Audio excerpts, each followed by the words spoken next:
আল্লাহ তাআলা মুত্তাকিনদের যে 5টা গুণ কোরআনে উল্লেখ করেছেন,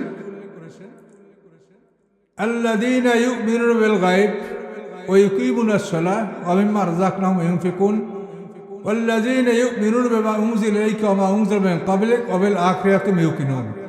এই 5টা গুণ থাকতে হবে মুত্তাকিনদের মধ্যে। এই 5টা বিষয়ের উপরে আলোচনা করা একদিনে সম্ভব না, তাই আমি এই সর্বশেষ বিষয়টির উপরে আলোচনা করতে চাই, যে আখিরাত, পরকালে বিশ্বাস। মুত্তাকিনদের আল্লাহ 5টা গুণ কোরআন উল্লেখ করেছেন। 1 নম্বর হলো গায়বী বিশ্বাস করা, 2 নম্বর হচ্ছে সালাত কায়েম করা, 3 নম্বর হচ্ছে আল্লাহর রাস্তায় সম্পদ ব্যয় করা, 4 নম্বর হচ্ছে সমস্ত আসমানি কিতাবে বিশ্বাস করা, 5 নম্বরে পরকালে বা দ্বিতীয় জীবনে বিশ্বাস করা। এই 5টা গুণ হলো মুত্তাকিনদের। এর মধ্যে আমি পরকাল বিশ্বাস সম্পর্কে আপনাদের কথা বলবো। আমার কথাগুলি ধীরে ধীরে আপনাদেরকে বুঝতে হবে। এটা কোনো সুর না, কোনো গান গজল না, এটা হলো শিক্ষা। পরকালে বিশ্বাস করতে হবে। এই পরকালে বিশ্বাসটা আমাদের মধ্যে ঢিলা ঢালা। এই বিশ্বাসটা আমাদের দৃঢ় না থাকার কারণে সমাজে এত অশান্তি। আমি যদি জানি যে আজকে আমি বিচারের চেয়ারে বসেছি, আমিও কালকে আসামির কাঠগড়ায় দাঁড়াবো। আমি আজকে ক্ষমতার মালিক, আমার শক্তি আছে, বল আছে, কিন্তু আমি একটু পরেই আমি বিচারের সম্মুখীন হব। আমাকে কিভাবে বিচার করা হবে, আমার কর্ম কি আমি করছি, 24 ঘন্টার জন্য আমার কাছে, আমার সাথে আল্লাহর পক্ষ থেকে পাহারাদার নিয়োগ করা আছে, আছে না নাই? ওয়াইন্না আলাইকুম লাহাফিজিনা কিরামান কাতিবিনা ইয়ালামুনা মা তাফআলুন। আল্লাহ বলেন, তোমাদের উপরে আমি সম্মানিত লেখক দল কিরামান কাতিবিন, এদেরকে আমি নিয়োগ করেছি। এজিয়া তালাক্কাল মুতালাক্কিয়ানে আনিল ইয়ামিনি ওয়ানিশ শিমালি কাঈদ, ডানে বামে বসে তারা তোমাদের কর্মফল লিখছে। তুমি কি করছো? মা ইয়ালফিযু মিন কাওলিন ইল্লা লাদাইহি রাকিবুন আতীদ। আল্লাহ বলেন, কোনো একটা শব্দ, কোনো একটা বাক্য উচ্চারণ করার সাথে সাথে আমার প্রস্তুত লেখকরা সেটা লিখে নেয়। আপনার কোনো একটা আটারেন্স, আপনার কোনো একটা ইশারা, ইঙ্গিত, তাকানো, দৃষ্টি, চোখের পলক, এগুলি সব ফেরেশতারা লেখে এবং এগুলি আল্লাহর কাছে সকাল সন্ধ্যা এগুলো জমা হয়। এখন আপনারা রাত্রে যে এই তাফসীর শুনছেন, এই আমলটা ফজরের নামাজের পরে ফেরেশতারা আল্লাহর কাছে নিয়ে জমা দিবে। আপনার আমল নামায় আপনার বাড়িতে আপনার ঠিকানা এটা জমা করা হবে। আর ওই সময় দিনের আমল নামা লেখার জন্য ফেরেশতা আসবে। দিনের আমল নামা লেখার জন্য যারা আসবে তারা আসরের নামাজের পর চলে যাবে, আর রাতের আমল নামা যারা লিখবে তারা সারা রাত লিখবে, ফজরের সময় তারা চলে যাবে। দৈনিক 2 বার ফেরেশতা বদলি হয়। এই ফেরেশতা বদলের মধ্যে ফজরের সময় 2 দল ফেরেশতা একসঙ্গে মিলিত হয়। ইন্না কোরআন আল ফাজরে কানা মাশহুদা। আল্লাহ বলছেন, ফজরের নামাজের রাতের সময় ফেরেশতারা উপস্থিত থাকে। ফজরের নামাজটা 2 দল ফেরেশতা রেকর্ড করে। রাতের ফেরেশতারাও এটা লিখে আল্লাহর কাছে নেয়, আর দিনে যারা আমল লেখার জন্য আসে তারাও ফজরের নামাজটা রেকর্ড করে। এই জন্য ফজরের নামাজটা ডবল রেকর্ড হয়। ফজরের নামাজে আপনারা আমরা দ্বিগুণ সওয়াব পাবো, যেহেতু এই রাতের ফেরেশতা ওটা লিখে নিয়ে যাবে, আবার দিনের ফেরেশতা যারা তারাও এটা লিখবে। তো সম্মানিত সুধী, আমাদের পিছনে এমন কঠিন পাহারাদার আল্লাহ নিয়োগ করেছেন, সুবহানাল্লাহ। আমরা কোনোভাবেই একটা কিছু এমন করতে পারি না যে সেটা লেখা হয় না। এবং এই আমলনামাটা মানুষের লেখা হয় বালেগ হওয়ার পর থেকে। নাবালেগ বাচ্চাদের গলায় কোনো আমলনামা থাকে না।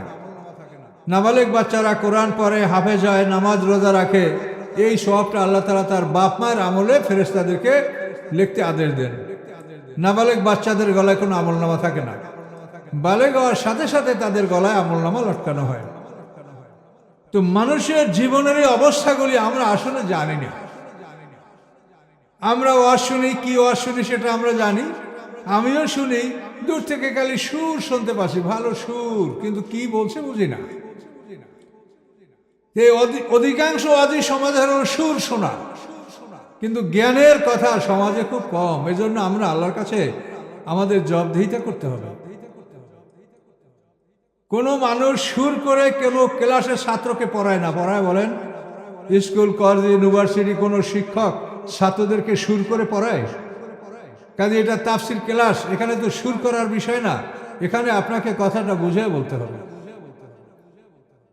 মানুষ আপনি কি আপনার পরিচয় জানেন যে আপনি কি? আপনাকে যদি বলা হয় যে আপনার জীবনের উদ্দেশ্য কি, আপনি বলতে পারবেন? এই যে আপনারা সবাই জ্ঞানীগুণী লোক বসা আছেন, যদি বলে what is your aim in life, তোমার জীবনের উদ্দেশ্য কি বলো, ছোটকালে আপনার এসে লেখেন নাই এইম ইন লাইফ, জীবনের উদ্দেশ্য রচনা? তো আপনার জীবনের উদ্দেশ্য কি, এটা আপনি বলতে পারেন? পারেন না। না পারার জন্য এটা আমরাই লজ্জিত, আমরা দায়ী। মানুষের জীবনের উদ্দেশ্য হচ্ছে গোলাম হওয়া। বলেন জীবন উদ্দেশ্য কি? বলেন গোলাম হওয়া। কেন? আল্লাহ কি বলছেন? ফাদখুলি ফি ইবাদি ওয়াদখুলি জান্নাতি, তুমি আমার গোলাম হও, বেহেশতে যাও। আপনি যদি আল্লাহর গোলাম হতে পারেন, বেহেশতে যেতে পারবেন। আর বেহেশতে যদি যান, এই পৃথিবীর চাইতে বড় সাম্রাজ্য, আপনি একেবারে আদনা যে বেহেশত হবে, সেও এই পৃথিবীর মতো বড় একটা সাম্রাজ্যের মালিক হবে। তাহলে জীবনের লক্ষ্য কি? বলেন গোলাম হওয়া। বলেন জীবনের লক্ষ্য কি? গোলাম হতে হবে। আপনাকে গোলাম হতে হবে।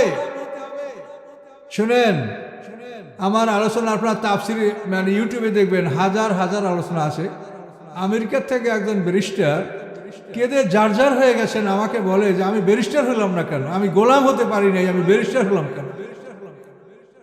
এই গোলাম হওয়াটা যে কত বড় সম্মানের বিষয়, এটা আমরা বুঝি না। আল্লাহর গোলাম হওয়া সবচাইতে বড় সম্মানের বিষয়।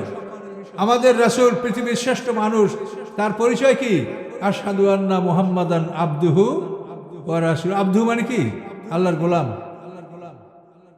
সুলাইমান আলাইহিস সালাম, দাউদ আলাইহিস সালাম, সারা পৃথিবীর বাদশা, তাদেরকে আল্লাহ বলছেন নি'মাল আবদু, আমার কত সুন্দর গোলাম এরা। তাহলে গোলাম হওয়াটাই হলো সবচেয়ে বড় সম্মানের বিষয়। যদি আপনি গোলাম হতে পারেন, তাহলে আপনি মহারাষ্ট্রের মালিক হবেন, মহারাজা হবেন। কাজেই সম্মানিত সুধী, জীবনে পাশ করতে হলে কোরআন জানতে হবে, কোরআনের জ্ঞান অর্জন করতে হবে। এটা প্রথমে একটু কঠিন কঠিন লাগবে। ওই অনেকেই মনে করবে যে কীরকম ওয়াজ হইলো। আমি অন্তত এই অঞ্চলে 30-40 বছর পর্যন্ত আমি তাফসির করি। আমাকে হয়তো আপনারা এই অঞ্চলে আমি কখনো আসিনি। আমি যখন চাঁপাইনবাবগঞ্জে আমার জীবনের প্রথম দিক থেকে আসছি, তা আমি আমার জীবনে সবসময় এরকম আমি কথা বলতাম। তো চাঁপাইয়ের লোকেরা বলে যে মূলভী তো খালি কথাই কইছে, জালসা করবো কখন? মানে আমি কথা বলছি, যেহেতু মানুষ এই কথা বলাকে জালসা মনে করে না। জালসা বলতে সুরসার দিয়া, টান দিয়া, ডাক দিয়া, জোরে হাঁকাইয়ে কথা বলতে হয়, তাহলে হবে জলসা। কিন্তু এটা আমরা আপনাদেরকে শিখেছি, তাই আপনারা এটা শিখেছেন, কিন্তু এটা জলসা না। এখানে আপনাকে শিখতে হবে। আপনি প্রত্যেকটা মাহফিলে একটা জিনিস শেখেন। আপনি কি বুঝেছেন আপনাকে কি বললাম? আপনাদেরকে কি বলছি আমি? যে গোলাম হলে জান্নাত। এটা কি আমি বলছি না, আল্লাহ বলছে? ফাদখুলি ফি ইবাদি আদখুলি জান্নাত, তোমরা আমার গোলাম হও, বেহেশতে যাও। তাহলে গোলাম হতে পারে জান্নাত। গোলাম কেমনে হবেন বলেন তো? গোলাম হলো ওই ব্যক্তি যে নিজে কোনো কিছুর মালিক না। দাসপ্রথা এখন পৃথিবীতে না, এই জন্য এটা বোঝাও কষ্টকর। যে গোলাম, সে কোনো কিছুর মালিক হয় না। সে যা আয় করে, এই সব আয়ের মালিক হয় তার মনিব। গোলাম কোনো কিছুর মালিক হয় না, এর নাম গোলাম। তাহলে আমরা আল্লাহর গোলাম, আমরা নিজেরা কোনো কিছুর মালিক না। আমার কাছে যা আছে এটা আল্লাহর পক্ষ থেকে আমানত, এটার আমি মালিক না। আল্লাহ বলছেন তুমি আমার গোলাম, তুমি আমার কাজ করো, তুমি খাওয়া পড়া যা দরকার তুমি খাও, পড়ো, খরচ করো, কিন্তু যা থাকে ওটাই তুমি হাত দিবা না, ওটার মালিক তুমি না। তুমি আমার পক্ষ থেকে এজেন্ট, নিযুক্তক, তুমি গোলাম। কিন্তু আমরা এই গোলামি বুঝি না।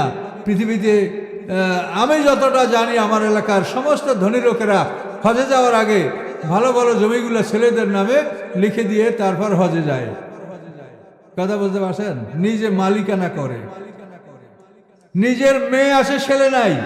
মেয়ে যদি একটা থাকে, যে সে পিতার সম্পত্তির অর্ধেক পাবে, মা বাবার অর্ধেক পাবে। আর মেয়ে যদি একাধিক থাকে, তাহলে 3/2 সম্পত্তি পাবে। বাকি সম্পদ মেয়েরা পাবে না, সেটা ওই মৃত ব্যক্তির ভাই ছেলে ভাতিজা অন্যান্য যারা এরা পাবে। কিন্তু দেখা যায় যে সারাদিন মসজিদে বসে ইবাদত করে, ছেলে নাই কিন্তু জমি রেখে দিয়েছে মেয়েকে, তাহলে সে কি গোলাম হলো না মালিকানা করলো? এই মালিকানা যারা করবেন তারা বেহেশতের চেহারা দেখতে পাবেন না। আমি বললাম কোরআনে আছে, আপনি দেখেন, আলেমদের কাছে জিজ্ঞাসা করেন। এই মালিকানা যারা পৃথিবীতে করবে যে আমি এটার মালিক, আল্লাহ বলেন আমি মালিক আর আপনি বলেন আমি মালিক, তাহলে আপনি আল্লাহর সাথে পাল্লা দিচ্ছেন, আপনি আল্লাহর অংশীদার। আপনার ভাই থাকলে সে আপনার শরীক। শরীক কাকে বলে? আপনার ভাই আপনার শরীক। আল্লাহ বলেন আমি মালিক, আর আপনি যদি মালিক হন তাহলে আপনি আল্লাহর শরীক হলেন না, অংশীদার হলেন না? তাহলে অংশীদার তো এমন গুনাহ যে আল্লাহ বলছেন আমি কখনো কারো এদেরকে মাফ করব না। অথচ লোকেরা রোজা নামাজ করে শিরক করছে, নিজে মালিকানা করছে। আমার সম্পত্তি আমি দেব, তাতে আপত্তি কি? ওকে দেব না, ও ভালো না ও ভালো, এভাবে আমরা মালিকানা করছি। কাজে জান্নাতে যেতে হলে মালিকানা করতে পারবেন না, আপনি গোলাম। মনে রাখতে হবে যে আপনি গোলাম, আমি গোলাম। আপনার মধ্যে বিন্দুমাত্র অহংকার থাকবে না যে আমি গোলাম। গোলামের অহংকারের কি আছে? আজকে পৃথিবীতে অহংকারের জন্য কত কিছু হচ্ছে। সামান্য জিনিস নিয়ে মারামারি, ভয়ঙ্কর অবস্থা সৃষ্টি করা হচ্ছে। গাড়ির চাকা থেকে কাদা ছিটে গেল, আমি নেতা কেন গেল, বিরাট তুলকামাল কাণ্ড ঘটে গেল। কাজেই এ ধরনের অহংকার যাদের থাকবে তারা আল্লাহর জান্নাত পাবে না। কাজে এই জন্য মনে রাখতে হবে আপনাকে যে মানুষের জীবনের উদ্দেশ্য হচ্ছে গোলাম হওয়া। কি এখন বলতে পারবেন? জিজ্ঞাসা করলে যে তোমার জীবনের উদ্দেশ্য কি? গোলাম হওয়া। আপনি গোলাম হবেন, মালিককে ভালো করে চেনেন, মালিকের আদেশ পালন করেন। এই মালিকের পৃথিবীর সমস্ত সম্পদের মালিককে আল্লাহ। আল্লাহর কাছে এই সম্পত্তি আমরা, আল্লাহর সব নিয়ামত আমরা তার কাছে অনুমতি নিয়ে আমরা ভক্ষণ করব। অনুমতি নেওয়াটা কি? বিসমিল্লাহির রহমানির রহিম, এটা হচ্ছে আল্লাহর কাছে অনুমতি নেওয়া। আল্লাহর কোন সম্পদের মূল্য আমরা দিচ্ছি না। এই আলোগুলি জ্বলে, এর বিল আছে কিনা বলেন? কিন্তু সূর্যের আলো যে আপনি গ্রহণ করেন, কোনো বিল দিছেন? এই নাকের কাছে অক্সিজেন ব্যবহার করেন, কোনো বিল দিছেন? পানি ব্যবহার করেন, কোনো পানির বিল দিছেন? দোকান থেকে 1 লিটার কিনলে 20 থেকে 25 টাকা, আর কত কোটি লিটার পানি আমরা ব্যয় করছি, বিল দিছি একদিনও? কাজে আল্লাহর কোনো নেয়ামতের আমরা মূল্য দেই না। আল্লাহ বলেন বিনামূল্যে তোমরা ভোগ করো, কিন্তু আমার কাছে একটু অনুমতি নিও। না কয়ে যদি খাও তাহলে আমি হিসাব নেব। আর আল্লাহর কাছে অনুমতি নেওয়া বিসমিল্লাহির রহমানির রহিম।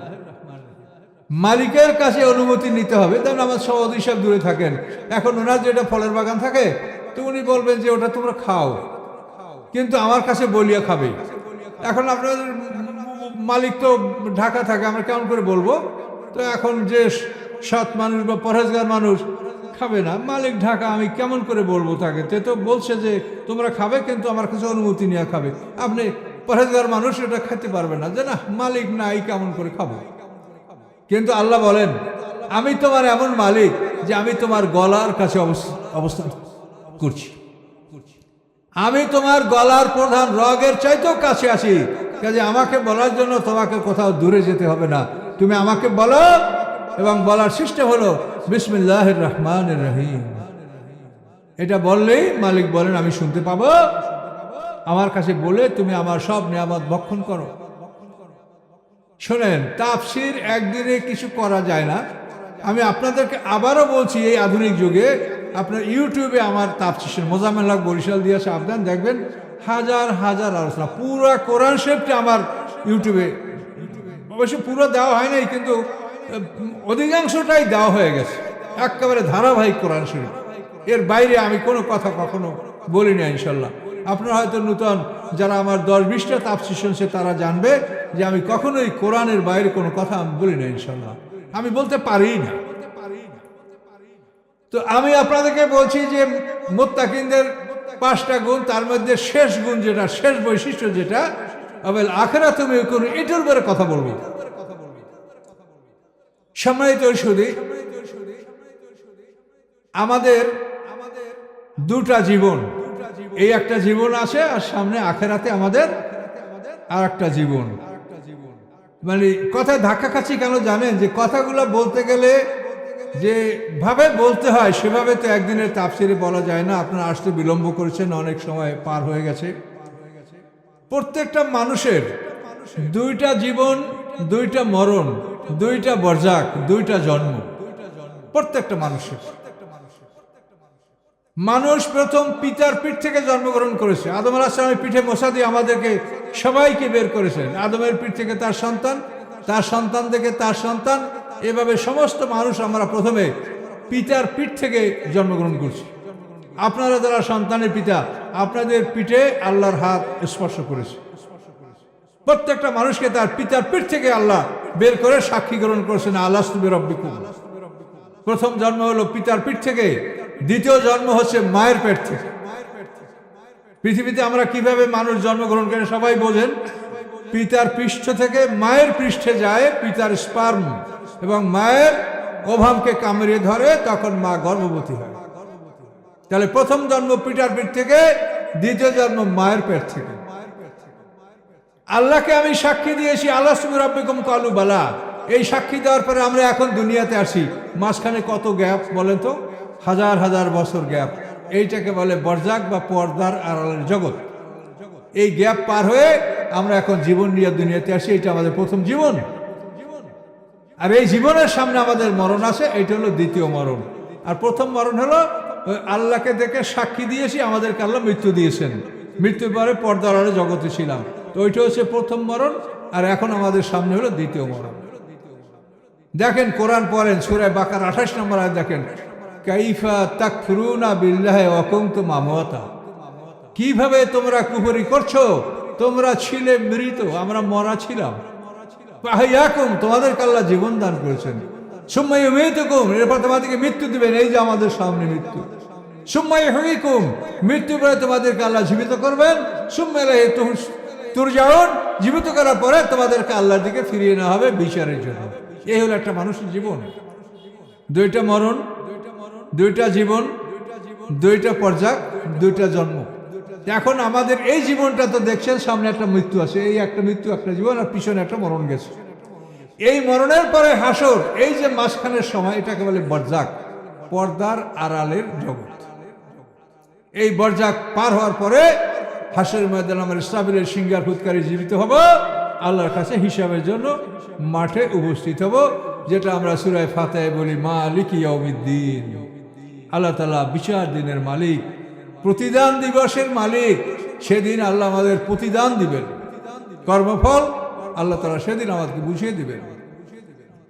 তো এখন এই যে সামনের জীবন, এই জীবনটা যদি আপনি বিশ্বাস করেন, তাহলে আপনি পৃথিবীতে হিসাব নিকাশ করেই চলবেন যে আমার সামনে দীর্ঘ একটা জীবন আছে। সেই দীর্ঘ জীবনের জন্য এখান থেকে উপার্জন করে পাঠাতে হবে। এই জন্য আপনার আলেম ওলামাদের মুখে শোনেন, কোরআনেও আল্লাহ বলেছেন যে তোমাদের কোনো নেকামলের বিনিময় আমি 10 গুণ দেব, 700 গুণ দেব, তার চাইতেও বাড়িয়ে দেব। তার কারণ আপনি এই সামান্য সময়ের মধ্যে হাজার হাজার কোটি বছরের জীবনের খোরাক, সেটা এখান থেকে আপনাকে পাঠাতে হবে, সেটা অগ্রে প্রেরণ করতে হবে এই দুনিয়ার থেকে। এই পৃথিবী স্বর্ণে ভরা, কিন্তু আমরা এই স্বর্ণ চোখে দেখি না।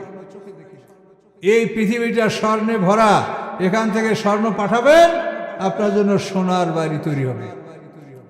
আপনি যদি বলেন সুবহানাল্লাহ, আলহামদুলিল্লাহ, লা ইলাহা ইল্লাল্লাহ, এটা স্বর্ণের চাকা আপনার আমলনামায় জমা হচ্ছে।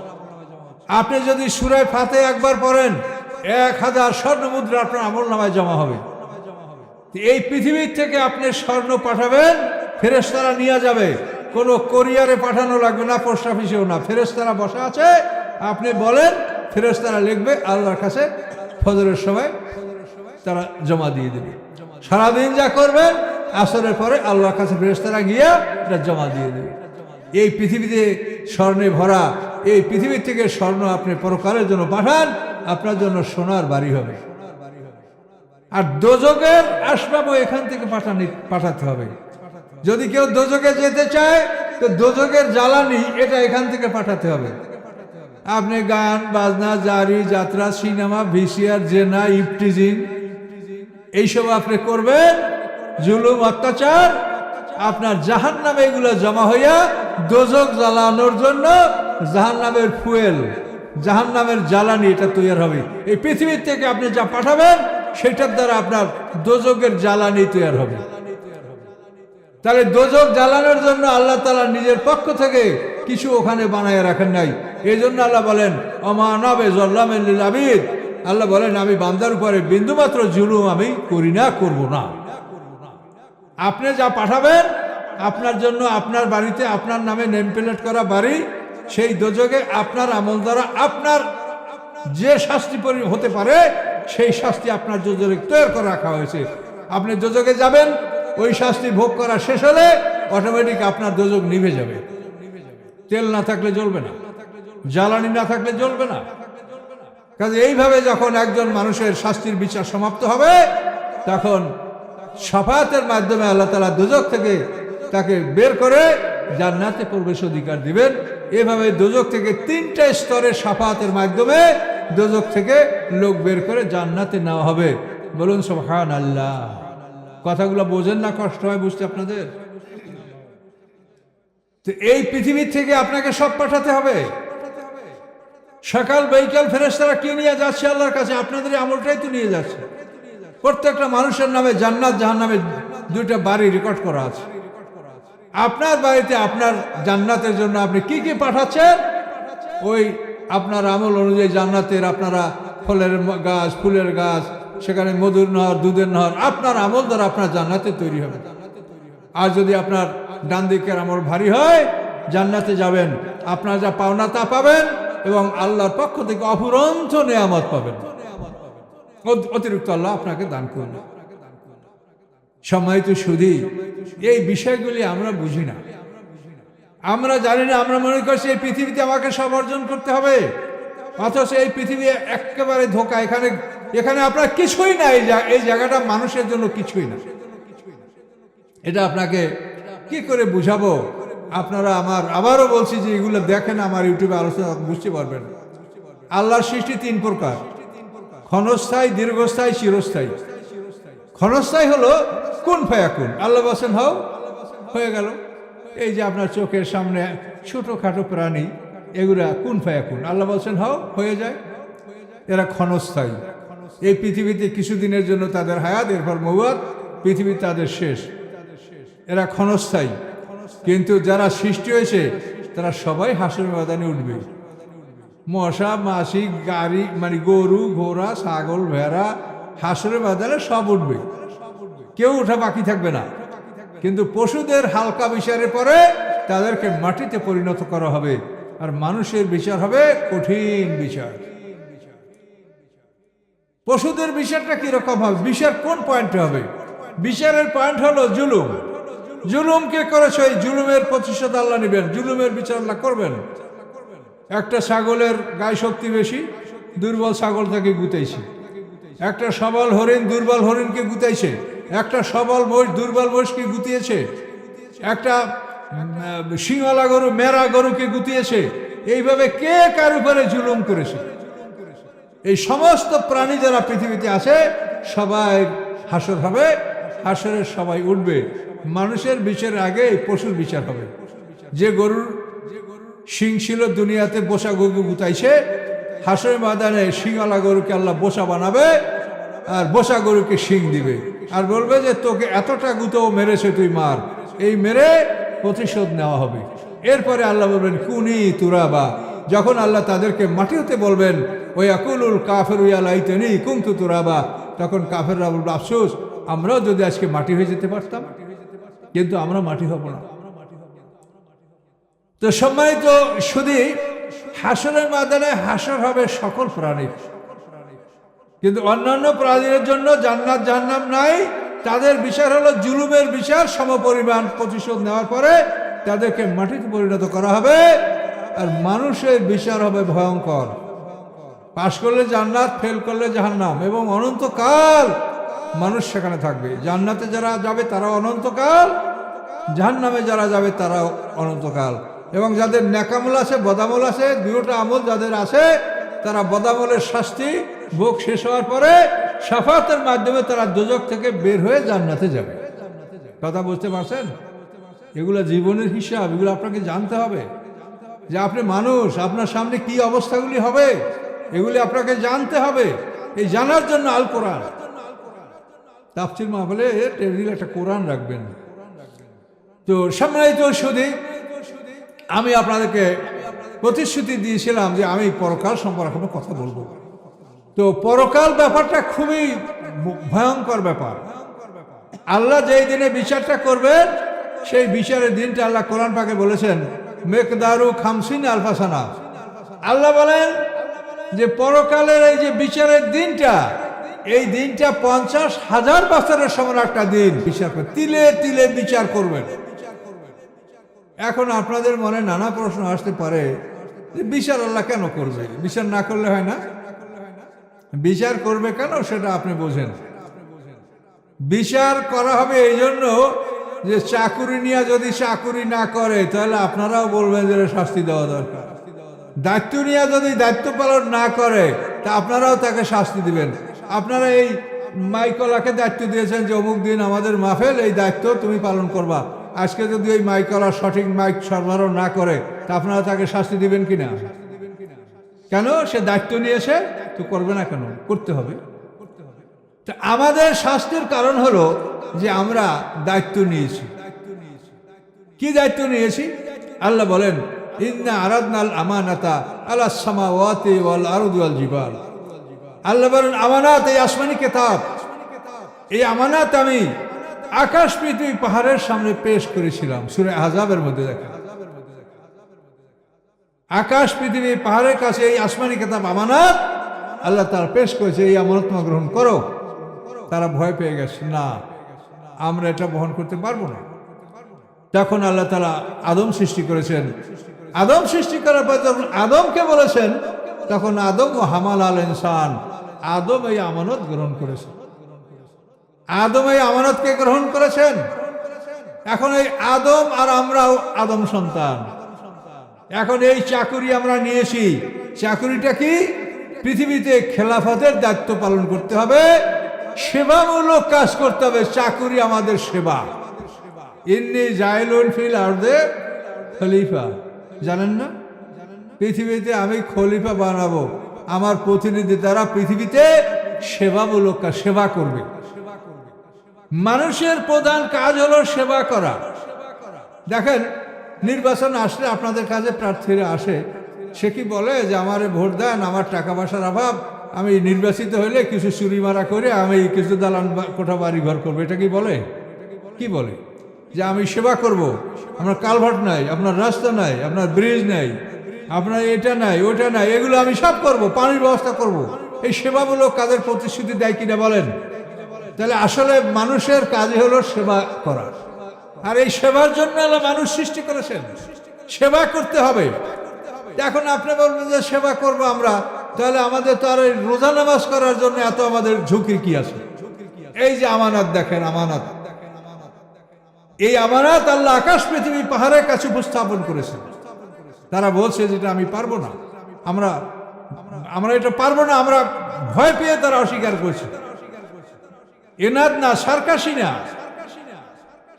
এই আমানত আদম মানুষের এই আমানত গ্রহণ করেছে। এটা বোঝার জন্য আপনার অনেক কিছু জানার দরকার, আমার আলোচনায় শুনতে পাবেন। আকাশ পৃথিবী সৃষ্টি করছে আল্লাহ 6 দিনে, আর আদম আলাইহিস সালামকে সৃষ্টি করছে 120 বছর বয়সে। 120 বছর বয়সে আদমকে সৃষ্টি করছে। আর আকাশ পৃথিবী সৃষ্টি হচ্ছে মাত্র 6 দিনে। রবি সোম 2 দিন এই পৃথিবী, মঙ্গল বুধ 2 দিন পৃথিবীতে, নদী সমুদ্র পাহাড় পর্বত এই গেল 4 দিন, বৃহস্পতি শুক্রবার 2 দিনে আকাশ, চন্দ্র সূর্য গ্রহ নক্ষত্র, এই 6 দিনে আল্লাহ তাআলা আকাশ পৃথিবী সৃষ্টি করেছেন। এই 6 দিনের সৃষ্টি আকাশ পৃথিবী, তারা যখন এই আমানত গ্রহণ করতে অস্বীকার করেছে তখন আল্লাহ আদম বানালেন 120 বছর বসে। প্রথমে আদমের মাটিটা সংগ্রহ করে আল্লাহ 40 বছর পর্যন্ত বৃষ্টিতে ভিজিয়েছেন। পরে এই মাটিটা হয়েছে হামায়েম মাসনুন, সব কোরআনে বলা আছে, হামায়েম মাসনুন, দুর্গন্ধময় কাদা। দ্বিতীয় 40 বছর এই মাটিকে রৌদ্র শুকিয়েছেন, পরে এই মাটি হয়েছে সলসলেন কাল ফাক্কার, কুমারের শুকনো মাটি যেটা ঠোকা দিলে ঝনঝন করে বাজে, এই সলসলের কাল ফাক্কার হলো দ্বিতীয় 40 বছরে। তৃতীয় 40 বছরে এই মাটিটাকে সব ধরনের পানি দ্বারা মেজে মেজে গারা কাদায় পরিণত হয়েছে। ফলে এই মাটির চেয়ে 3 লাজিব প্লাস্টিক কেলে বা গারা কাদা। এই 3 40 120 বছর আনতে আল্লাহ তাআলা আদম আলাইহিস সালামকে মক্কা এবং তয়েফের মাঝখানে বসে সৃষ্টি করেছেন। আদম আলাইহিস সালামকে সৃষ্টি করার পরে তাকে আল্লাহ জ্ঞান দিয়েছেন, ফেরেশতারা সম্মান করেছে। তারপর থেকে আল্লাহ জান্নাতে নিয়ে গেছেন। জান্নাতে নিয়ে যাওয়ার পরে জান্নাতে বসে আদমের পাজরের হাড্ডি দ্বারা আল্লাহ তাআলা তার জোড়া মা হাওয়াকে সৃষ্টি করেছেন। তাহলে এখান থেকে ব্যবধানটা দেখেন যে আমরা বাবা জাতি, পুরুষ জাতি, আমাদের সৃষ্টি হলো জমিনে, আর মা জাতির সৃষ্টি হলো জান্নাতে। এই জন্য মা জাতিরা ঊর্ধ্বমুখী বিলাসী, দুনিয়ার কোনো জিনিস তার মন ভরে না। আপনি আজকে লক্ষ টাকার বাজার করে দেবেন, মনে করেন যে আমার ব্যবসার কিছু চাবে না, কাল দেখবেন যে 2 লক্ষ টাকার ফর্দ দিচ্ছে আপনাকে, এ লাগবে ওই লাগবে এই লাগবে, আপনি অবাক হয়ে যাবেন। কি কোনো দিন আপনি একটা পৃথিবীর সবকিছু করতে পারবেন, কিন্তু একজন নারীর চাহিদা কোনো মানুষ পৃথিবীতে মেটাতে পারবে না। কেন পারবে না? যে আল্লাহ তাকে জান্নাতে সৃষ্টি করেছে, দুনিয়ার কোনো জিনিসে তার মন ভরে না। তারপরও যারা পরহেজগার নারী, যারা আল্লাহওয়ালা, তারা ধৈর্য ধারণ করে, তাদের মনেও কামনাগুলি আসলে তারা হয়তো স্বামীকে বিরক্ত করে না, ধৈর্য ধারণ করে থাকে। আর যাদের ইমানের দুর্বলতা আছে তারা তো বিরক্ত করে, যে এটা তোমাকে করতে হবে, এটা করো না, আবার অস্থির করে তুলবে আপনাকে। এটার কারণ যে নারী জাতিকে আল্লাহ জান্নাতে তৈরি করেছে। জান্নাত বড় নেয়ামতের জায়গা, এই নেয়ামতের জায়গায় নারীরা তৈরি হয়েছে, কাজে এই দুনিয়ার নিয়ামত তাদের কাছে তুচ্ছ। এই দাও ওই দাও আল্লাহ দিছে, তাদেরকে স্বর্ণ ব্যবহার করার অনুমতি দিছে, রেশমি কাপড় ব্যবহার করার অনুমতি দিছে, কি দিছে কিনা বলেন? এই জন্য মা জাতি, মায়েরা, আমরা যাদের কথা বলছি তারা আমার মা, আপনার মা, আমরা তাদের দুর্নাম করছি না। কোরআনে যা আছে সেটা আমরা বলছি। তো এই নারী জাতি আল্লাহ জান্নাতে তৈরি করেছেন, এবং এই নারী জাতিকে পাঁজরের হাড্ডি দ্বারা উপাদান নিয়ে সৃষ্টি করা হয়েছে। পাঁজরের হাড্ডি বাঁকা, এই জন্য নারীর স্বভাবের মধ্যে বাঁকামি থাকবে, বাঁকা স্বভাব, উল্টাপাল্টা কথা বলবে, যুক্তিতে তর্কে না পারলে তখন কাঁদবে, জেদ ধরবে, শুনবে না কিছু কথা, বলতে পারছেন? তার কারণ তাফসীর কাররা বলেন যে ওকে বাঁকা হাড্ডি দ্বারা সৃষ্টি করা হয়েছে, এই জন্য নারীর স্বভাবের মধ্যে বাঁকামি থাকবে। এই বাঁকা, এটা হলো সাজের বাঁকা, এটাকে যদি আপনি সোজা করতে চান এটা ভেঙে যাবে, সোজা হবে না। পৃথিবীতে কোনো পুরুষ যতই শক্তিশালী আপনি হন, আপনি নারীকে সোজা করতে পারবেন না। আপনি দুনিয়ার বড় কঠিন চোর ডাকাত সোজা করতে পারবেন, নারীকে কেউ সোজা করতে পারবে না। এই জন্য নারীকে সোজা করার চেষ্টা না করা আমাদের ভালো।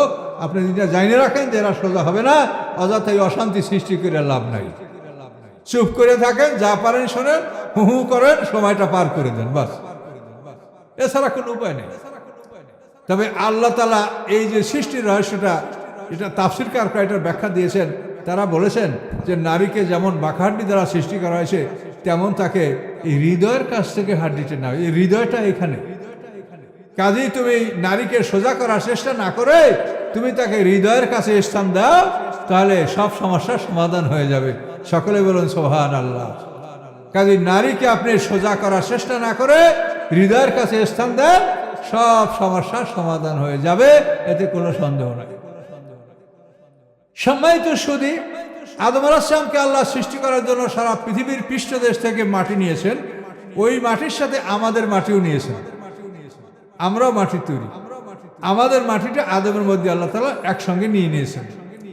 নেয়ার পরে আদমকে যেভাবে মাটিটাকে মন্থন করেছেন, ওভাবে আমাদের মাটিটা ওভাবেই হয়েছে। সৃষ্টি করেছেন আদমকে সৃষ্টি করার পরে তার পাঁজরের হাড্ডি দিচ্ছে মা হাওয়াকে, এই জন্য হাওয়া তার জোড়া। মনে রাখবেন, পাঁজরের হাড্ডি দ্বারা সৃষ্টি যারা হয় তারা হয় জোড়া, বীর্য থেকে যারা সৃষ্টি হয় তারা হয় সন্তান। কাজে মা হওয়া আদমের সন্তান না, জোড়া, পাঁজরের হাড্ডি থেকে তাকে আল্লাহ সৃষ্টি করেছে। এই তথ্যগুলি আপনাদের জানা বোঝা দরকার। কোরআন হলো জ্ঞানের সমুদ্র। আপনি আজকে আমার এক সাথী, যাকে নিয়ে যুব পড়তে গেলাম একসাথে, হুজুর গত রাতে আপনার তাফসীর শুনতে, আমি রাত 12টা পর্যন্ত তাফসীর শুনেছি, ওই ইউটিউবে রাত 12টা পর্যন্ত। আপনারা শুনতে আরম্ভ করলে আশা করি ইনশাআল্লাহ শুনবেন। আমি বিশেষ করে জ্ঞানী যারা, এটা আমার তাফসীর শুনলে আপনারা শুনতে থাকবেন, ইনশাল্লাহ আমি আশাবাদী। এবং এটা শুধু সারা পৃথিবীব্যাপী ইউটিউব ব্যবহার করবেন, দেখতে পাবেন যে আমেরিকা, লন্ডন, জাপান সারা পৃথিবীতে জ্ঞানীরা আমার কথা শুনে আপনাদের দোয়ায়, মুরব্বীদের দোয়ায় ইনশাল্লাহ আপনারাও শুনবেন। তো এখন সামান্য সময়ের জন্য আপনাদেরকে আমি বেশি কষ্ট দিব না, আর আমি বেশি সময় কথা বলার আমার এনার্জিও নয়। ঘন্টা, সোয়া ঘন্টা, সর্বোচ্চ কখনো 1.5 ঘন্টা কথা বলি, এর বেশি আর বলতে পারি না। তো সম্মানিত শুধু আমার উদ্দেশ্য যে আপনারা কিছু শিখে যাবেন, যেখানে আসেন এই শীতের রাতে কষ্ট করছেন, কিছু শিখবেন। এই শিক্ষাটা হলো যে দ্বিতীয় জীবন যে আমাদের আছে, এই জীবনটা মানুষ বিশ্বাস করে ঢিলা ঢালা বিশ্বাস, গভীর বিশ্বাস করে না। এই দ্বিতীয় জীবনে বিশ্বাস না করার কারণে পৃথিবীতে যত অশান্তি বিরাজ করছে, এই অশান্তির একমাত্র কারণ আমাদের সামনে হিসাব আছে, নিকাশ আছে, আল্লাহর কাছে জবাবদিহিতা আছে। এটা আমরা বিশ্বাস করি তো হালকা করি, পুরোপুরি বিশ্বাস করি না। সম্মানিত শুধু এই পৃথিবী পরীক্ষার হল, এখানে আমরা পরীক্ষা দেওয়ার জন্য ঢুকেছি। পরীক্ষার হল যদি বলি তখন সাথে সাথে প্রশ্ন আসবে যে পরীক্ষার হল হলে প্রশ্নপত্র কি? এই প্রশ্নপত্র হচ্ছে আল কোরআন। পৃথিবী পরীক্ষার হল, প্রশ্নপত্র আল কোরআন, উত্তরপত্র হচ্ছে আপনার আমার গলায় লটকানো আমলনামা, এটা উত্তরপত্র। এখানে যা চাওয়া হয়েছে আপনি যদি উত্তর দেন তো ফেরেশতারা আপনার গলা এখানে ঠিক মতো লিখে রাখবে। কোনো ভুল হবে না কি লিখতে? ফেরেশতারা কি কোনো ভুল করবে? ফেরেশতাদের কিন্তু পানাহার আছে, উজু গোসলের ব্যস্ততা আছে, ঘুম আছে, আপনি সব সময় তারা এভার রেডি, সব সময় প্রস্তুত। তাহলে এখানে যা চাওয়া হয়েছে, এই প্রশ্নপত্রে যা চাওয়া হয়েছে সেইটার উত্তর আপনি দিছেন কিনা এইটা এখানে লেখা থাকবে। হাসরের ময়দানে যখন আমি হাজির হব, এই প্রশ্নপত্র আপনার উপস্থিত হবে আল্লাহর বিচারের টেবিলে, আর আপনার আমলনামা, এই আমলনামা, এই প্রশ্নপত্র, এখানে কি চাওয়া হয়েছে, এখানে আপনি কি করেছেন, কতটি করেছেন, কতটি করেন নাই, এইটার উপরে আপনার মার্কিং করা হবে, আপনার পাস ফেলের বিষয়টা ফয়সালা করা হবে। কোনো সন্দেহ আছে এই কথায়? কোনো সন্দেহ আছে? বিচারের টেবিলে আল্লাহর কোরআন ছাড়া অন্য কোন কিতাব যাবে? আপনার ছয় উসুলের কিতাব, তারপর ভেদে মারেফাত, তারপরে কসদুস সাবিল, এই যে সমস্ত বই পড়িয়া জীবন শেষ করেছেন, ওর কোনো বই কি বিচারের টেবিলে যাবে? কোরআন ছাড়া কোনো গ্রন্থ আল্লাহর বিচারের টেবিলে যাবে না। উম্মতে মুহাম্মাদের বিচার হবে কোরআন দ্বারা, মুহাম্মদ সাল্লাল্লাহু আলাইহি ওয়াসাল্লামের উম্মতের বিচার হবে কোরআন দ্বারা, মুসা আলাইহিস সালামের উম্মতের বিচার হবে তাওরাত কিতাব দ্বারা, ঈসা আলাইহিস সালামের উম্মতের বিচার হবে ইনজিল কিতাব দ্বারা, দাউদ আলাইহিস সালামের উম্মতের বিচার হবে জবুর কিতাব দ্বারা।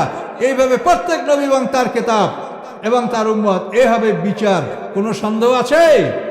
কিন্তু আপনারা প্রশ্নপত্রটা কতখানি পড়েছেন? কয়টা প্রশ্ন আছে? কতখানি পড়েছেন? কতখানি উত্তর দিয়েছেন? কোনো হিসাব নিকাশ আছে? এই হিসাব নিকাশ সারা কবরে গেলেই বিপদে পড়বেন। আমি আপনাদের কিছু বলতে পারছি না, কিন্তু যা বলছি সত্য বলছি। আপনি এই হিসাব নিকাশ না করে গেলেই বিপদ। এখানে বসে ফয়সালা করে যান, যেখানে কতটা চাওয়া হয়েছে, আমি কতটা উত্তর দিছি, কতটা দেই নেই, কেন দেই নেই, না দেওয়ার কারণ কি, উপযুক্ত কারণ থাকলে আল্লাহ তাআলা আপনার কারণটা গ্রহণ করবেন।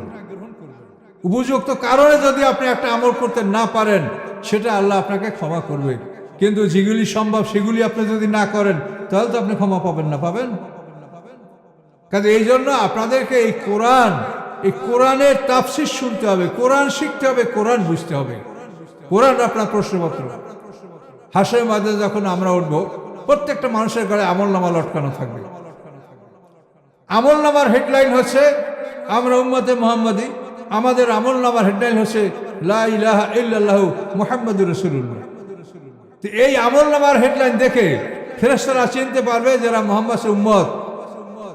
আপনাদেরকে হাসরের ময়দানে বলবে, এই তোমাদের নবী ওইখানে হাউজে কাউসারের কুয়া নিয়ে বসা আছে, সেখানে তুমি যাও, পেয়ালা নিয়ে তোমার যে অপেক্ষা করছে, লাইন ধরো। তখন ওই যাদের আমলনামার হেডলাইনে লা ইলাহা ইল্লাল্লাহু মুহাম্মাদুর রাসূলুল্লাহ লেখা, তাদেরকে ফেরেশতারা পথ দেখাইয়া নবীর কাছে পৌঁছায় দেবে। যাদের গলায় আমলনামার উপরে লেখা লা ইলাহা ইল্লাল্লাহ মুসা কালিমুল্লাহ, তাদেরকে ফেরেশতারা বলবে, এই মুসা কালিমুল্লাহ এখানে বসা আছে, হাউজে কাউসারে কুয়া নিয়ে পেয়ালা নিয়ে যাও, সেখানে তার কাছে যাই তোমার পানি পান করো। এভাবে ফেরেশতারা হাসরের ময়দানে আপনাকে সাহায্য করবে। নাহনু আউলিয়াউকুম ফিল হায়াতিদ দুনিয়া ওয়া ফিল আখিরাহ। ফেরেশতাদের ঘোষণা কোরআনে যে দুনিয়াও আমরা তোমাদের বন্ধু, পরকালেও আমরা তোমাদের বন্ধু থাকব। এভাবে হাসরের ময়দানে আমরা বিচারের সম্মুখীন হব। এই কথাটা আমি বলার ইচ্ছা প্রকাশ করছি, কিন্তু এই কথাটা তো আমি বলতে পারছি না। আমার লেখা বই মানুষের অতীত বর্তমান ভবিষ্যৎ, ছোট বই। এই তিনটা বই যদি আপনি পড়েন, মানুষের অতীত বর্তমান ভবিষ্যৎ, তাহলে আপনার জীবন সম্পদ একটা পরিচয় পাবেন। মানুষের অতীত বর্তমান ভবিষ্যৎ ছোট বই আমার 9টা বই লেখা আছে। পুরো 30 পারা কোরআন শরীফের তাফসির আমি লিখেছি, আল্লাহ লেখার তৌফিক দিয়েছেন। খুব সহজ ভাষায় আমি তাফসির লিখেছি। তো খুব সহজভাবে যাতে কোরআন বোঝা যায় এই চেষ্টাটা আমি করেছি। আমার জীবন এটাই লক্ষ্য। আমি ওই যে শুনছেন, আমি ফাজিল মাদ্রাসার প্রিন্সিপাল ছিলাম। 10 বছর চাকরি থাকাকালীন অবস্থায় আমি চাকরি রিজেন দিয়েছি। চাকরি রিজেন দিয়ে আমি কোরআন গবেষণা করেছি এবং কোরআনের মধ্যে আমি আত্মনিয়োগ করেছি।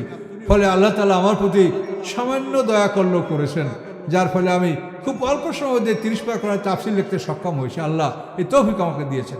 এভাবে আপনারা এই কোরআন বোঝার চেষ্টা করেন, তাহলে বিপদ হবে। আমি বারবার বলছি, আপনারা বিপদে পড়বেন। আপনার এই প্রশ্নপত্রে কি চাওয়া হয়েছে, এইটা যদি আপনার উত্তরপত্রের সাথে না পাওয়া যায়, তাহলেই আপনি ফেল করবেন। প্রশ্নের উত্তর যদি খাতায় লিখতে না পারেন, তার মানে ফেল করবেন না। এই তো আপনার প্রশ্নপত্র, এখানে কি চাওয়া হয়েছে, আপনি কি উত্তর দিয়েছেন। আপনি নামাজ পড়েছেন, আল্লাহ বলছেন আকিমুস সালাত আল্লাযী ইউমিনু বিল গায়ব, এরপরই হলো কি ইউকিমুনাস সালাত, নামাজ প্রতিষ্ঠা। আপনি নামাজ কায়েম করছেন, এটা আপনি দেখাতে পারবেন যে আপনার আমলে লেখা আছে, ফেরেশতা লিখে রাখছে। কিন্তু এরপরে যখন আপনি সামনের দিকে যাবেন, অনেক জায়গায় আপনি ফেল করবেন, অনেক জায়গায় আপনি ফেল করবেন। বিশেষ করে জাকাতের জায়গায় গেলেই দেখবেন যে আপনার ফেলের পড়া শুরু হয়েছে। তার কারণ জাকাতের বিষয়টা খুব জটিল। জাকাতে 13 ফরজ, তা কি জানেন আপনারা? জাকাতে 13 ফরজ। সম্মানিত সুধী, নামাজে যেরকম 13 ফরজ আহকাম আরকান, জাকাতে ঠিক ওভাবে 13 ফরজ। 5টা খাত থেকে জাকাত আদায় করা ফরজ, 8টা খাতে সেই জাকাত ব্যয় করা ফরজ। আদায়ের 5টা খাত, 5টা খাত থেকে জাকাত আদায় করতে হবে। 5-এর 1, 10-এর 1, 20-এর 1, 40-এর 1 পশুর জাকাত। এই 5টা খাত থেকে জাকাত আদায় করতে হবে। ব্যয়ের খাত 8টা, ইন্নামা সাদাকাতুল ফুকারা ওয়াল মাসাকিনা ওয়াল আমিলিনা আলাইহা ওয়াল মুআল্লাফাতি কুলুবুহুম ওয়া ফির রিকাবে ওয়াল গারিমিনা ওয়া ফি সাবিলিল্লাহ ইবনাস সাবিল। এই 8টা খাতে জাকাত ব্যয় করতে হবে। জাকাতে 13 ফরজ। জাকাত 5টা খাত থেকে আদায় করতে হবে। 5-এর 1, এটা তো বুঝলেন বাংলা। অফিল মাদিনার রেকাজাল খবস, গুপ্তধন এবং খনিজ সম্পদের 5 ভাগের 1 ভাগ জাকাত দেওয়া ফরজ।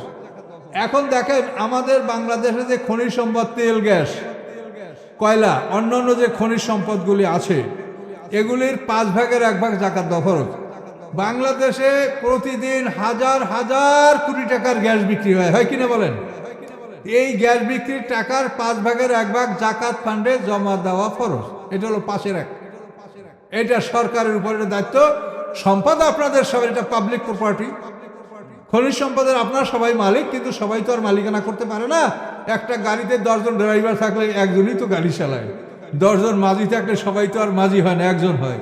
তা আমাদের এই দেশকে পরিচালনার জন্য একটা সংস্থা সরকার, গভর্নমেন্ট বুক করেছি, এটা তারা দেশটা চালাবে। কিন্তু যেহেতু এই জিনিসটা তাদের হাতে, 5 ভাগের 1 ভাগ জাকাত ফান্ডে জমা দেওয়া তাদের জন্য এটা ফরজ। এবং এইটাই দেখেন যে আমি বললাম যে জাকাতে আপনারা ধরা পড়বেন। তার কারণ এইটা না করার কারণে আজকে দেখেন সারা দেশে যে দরিদ্র বিমোচনের জন্য সরকার তার চেষ্টা করে যাচ্ছে, কিন্তু তারপরও আমরা আমাদের কোরআনের কথা যেটা সেটা আমরা বলবো। কোরআন বলছে তুমি সমস্ত খনিজ সম্পদের 5 ভাগের 1 ভাগ জাকাত ফান্ডে জমা করো, এটা দিয়ে তুমি দরিদ্র বিমোচন করো, তাহলে অতি সহজেই দরিদ্র বিমোচন হবে। হবে কিনা বলেন? এই ধরনের জাকাতে আপনি যে বিষয়গুলি আছে, এবং এটি এত কঠিন। আল্লাহ বলেন আরাইতাল্লাযী ইউকাজ্জিবু বিদ্দীন ফাযালিকাল্লাযী ইয়াদুব্বুল ইয়াতীম। হে রাসূল, আপনি কি দেখেছেন ওদেরকে যারা দিনকে মিথ্যা মনে করে? বিচারের দিন, দিন ইসলাম, প্রতিদিন দিবস, এই দিনকে অবিশ্বাস করে ওদেরকে দেখেছেন আপনি? আল্লাহ নিজে ফাযালিকাল্লাযী ইয়াদুব্বুল ইয়াতীম, ওরা হচ্ছে তারা যারা এতিমকে ধমক দেয়, এতিমকে ধাক্কা দেয়।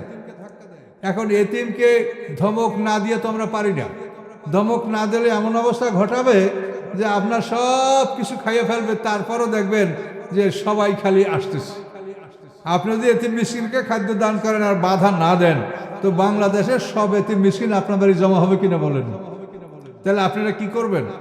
এই জন্য এই যে জাকাত সিস্টেম যেটা আল্লাহ বলেছে, এটা যদি বাস্তবায়িত করা হয় তো সকল এতিম মিসকিনকে আপনি খাদ্য দান করতে পারবেন কি পারবেন কিনা বলেন?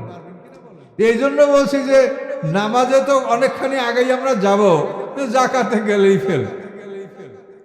এই জাকাত সম্পর্কে সমাজের মানুষের কোনো জ্ঞান নাই। জাকাত এটা হলো 5-এর 1। 10-এর 1 কি?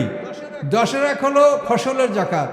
যে ফসলগুলি বৃষ্টির পানিতে, নদীর পানিতে হয়, যে ফসলগুলি গাছ মাটির থেকে শিকড় দ্বারা রস চুষে, আম গাছ, কাঁঠাল গাছ, নারকেল গাছ, সুপারি গাছ, কলা গাছ, আঙ্গুর ফল, এই যে গাছগুলি মাটির রস চুষে ফল দেয়, সেই ফলগুলির জাকাত হলো 10/1 ভাগ, এবং নেশাব হলো 26 মণ। 26 মণ থেকে উপরে যারা ফসল পাবে তাদের 10/1 ভাগ জাকাত দিতে হবে। ধান, গম, আলু, পেঁপে, কলা, ভুট্টা, জব, তারপরে এইভাবে যত ফসল, চীনাবাদাম, টমেটো, আঙ্গুর, খেজুর, সব, আম, এই সব ফসলের 10/1 ভাগ জাকাত দেওয়া খরচ। কি আছে সমাজে? কি চালু আছে? কি কথা বলেন? নাই। নাই কেন? এই জন্য আমরা দায়ী। আমরা যদি এটা সমাজের লোককে প্রথম থেকে বলতাম, তো মানুষ, অনেক মানুষ আছে যারা ভেস্টে যা করা লাগে তা করতে রাজি। কি আছে না রাজি মানুষ? থাকবে না? আল্লাহ তো আপনার কাছে বেশি চাই নাই। আপনি যদি আপনার জমিন একজনকে চাষ করতে দেন, আপনি কত দেন? অর্ধেক দেন, তাই না? আর আল্লাহ বলছেন আমার জমি তুমি চাষ করো, তুমি আমার 10/1 ভাগ দিও, আমি মহাজন। ঠিক আল্লাহ মহাজনে আপনার কাছে বেশি চাইছে? আল্লাহ মালিক, এই জমির মালিক আল্লাহ, সে বলছে আমি মহাজন, আমি মালিক, আমার 10/1 ভাগ দাও। ওসর বলে এটাকে। এরপরে এই ধরনের ফসলগুলিতে যদি আপনার সেচ লাগে, সার লাগে, ঔষধ লাগে, তো সেই ক্ষেত্রে আল্লাহ বলছেন যেটা তুমি 20/1 ভাগ দাও। শতকরা 100 মণে 5 মণ, এবং নেশাব কিন্তু 26 মণ। আপনি ঘরের পাশে 2টা কলা গাছ আছে, গাড়ি একটা আম গাছ আছে, বা সামান্য ফসল হয়, 26 মণ যদি না হয় তো সেটা জাকাত হবে না। যদি আপনার একটা চাষ হয়, আপনি কলার বাগান চাষ করছেন, এখানে শত শত মণ কলা, এগুলি ওজন করলে হবে। পেঁপের খাত চাষ করছেন, আপনি কফি করছেন, টমেটো করছেন, যেটা আপনি 26 মণ থেকে উপরে যে ফসলটা পরিমাণে দাঁড়াবে, সেটা 10/1 ভাগ জাকাত দেওয়া খরচ। এই জাকাত সম্পর্কে আমরা কি করেছি সেটা বলে, এটা তো কোরআনে বলা রয়েছে। আমিম্মা রাযাকনাহুম ইউনফিকুন, মুত্তাকিনের 5টা গুণের মধ্যে এটা কয় নম্বরে পড়ে? 3 নম্বর। আল্লাযীনা ইউমিনুনা বিল গায়ব ওয়া ইউকিমুনাস সালাহ ওয়া মিম্মা রাযাকনাহুম ইউনফিকুন। কাজেই আপনাদেরকে আমি আবার অনুরোধ করব, দেখেন আমার মতো মানুষ আল্লাহ আপনাদের সাথে হাজির করছে, আবারও কি হাজির হতে পারবো কিনা এটা আশা করা যায় না, তবে আল্লাহ করলে করতেও পারে, সে বলা যায় না। কিন্তু আপনাদেরকে আমি অনুরোধ করছি, এখানে অনেক আলেম ওলামা আছেন, যে আপনারা কোরআনের উপরে কথা বলেন, মানুষকে কোরআন শোনান, সুর টান বন্ধ করেন, গান গজল এগুলো বন্ধ করেন। এগুলির পিছনেই কিন্তু মানুষ সময় নষ্ট করে। তা আপনারা তাফসির শুনবেন না গান শুনবেন? এটা কেমন কথা বলেন? এটা কত বড় জঘন্য কথা। যেখানে কোরআন সম্পর্কে জ্ঞান দেওয়া হবে, আপনারা সেখানে শুনবেন গান। এটা কি গানের মজলিস? কাজে আপনারা পরিবর্তন হন। আপনাদের এই সমস্ত ক্ষেত্রে এখানে হয়তো বা কিছু সুধী তারা এটা দায়িত্ব নিয়ে করছে, ম্যাক্সিমাম ক্ষেত্রে এই তাফসিরগুলি জনগণের অর্থ দিয়েই করা হয়। কারণ জনগণের অর্থ নিয়ে আপনারা তাফসির করবেন, এটা তাফসির না শুনে তাকে শুনাবেন আপনি গান, তাহলে আপনি আল্লাহর কাছে কি জবাব দিবেন? কাজে আমরা আপনাদেরকে সতর্ক করছি, কোরআন অনুযায়ী সতর্ক করছি, যে আপনারা মানুষকে কোরআনের জ্ঞান দেন, কোরআনের কথা বলেন। কোরআনে কি বলছে? অতীব জরুরি কথা সব কোরআনে। কোরআনের একটা আয়াতের তাফসির একদিনই করা যায় না। আল্লাহ রসুল 23 বছর বসে কোরআন শিখিয়েছেন সাহাবীদেরকে। কয় বছর বসে? 23 বছর বসে। তা আমি আপনাকে 1 ঘন্টা 1.5 ঘন্টা কি শিখাবো? তারপরও চাচ্ছি যে যাতে আপনারা কিছু একটা শিখে যেতে পারেন, একেবারে খালি হাতে যেন বাড়ি যাওয়া না লাগে।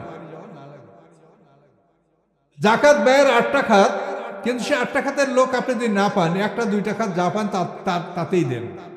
খাত হলো 8টা। প্রথম হলো ফকির মিসকিন, তারপর জাকাত উসুল করে যারা,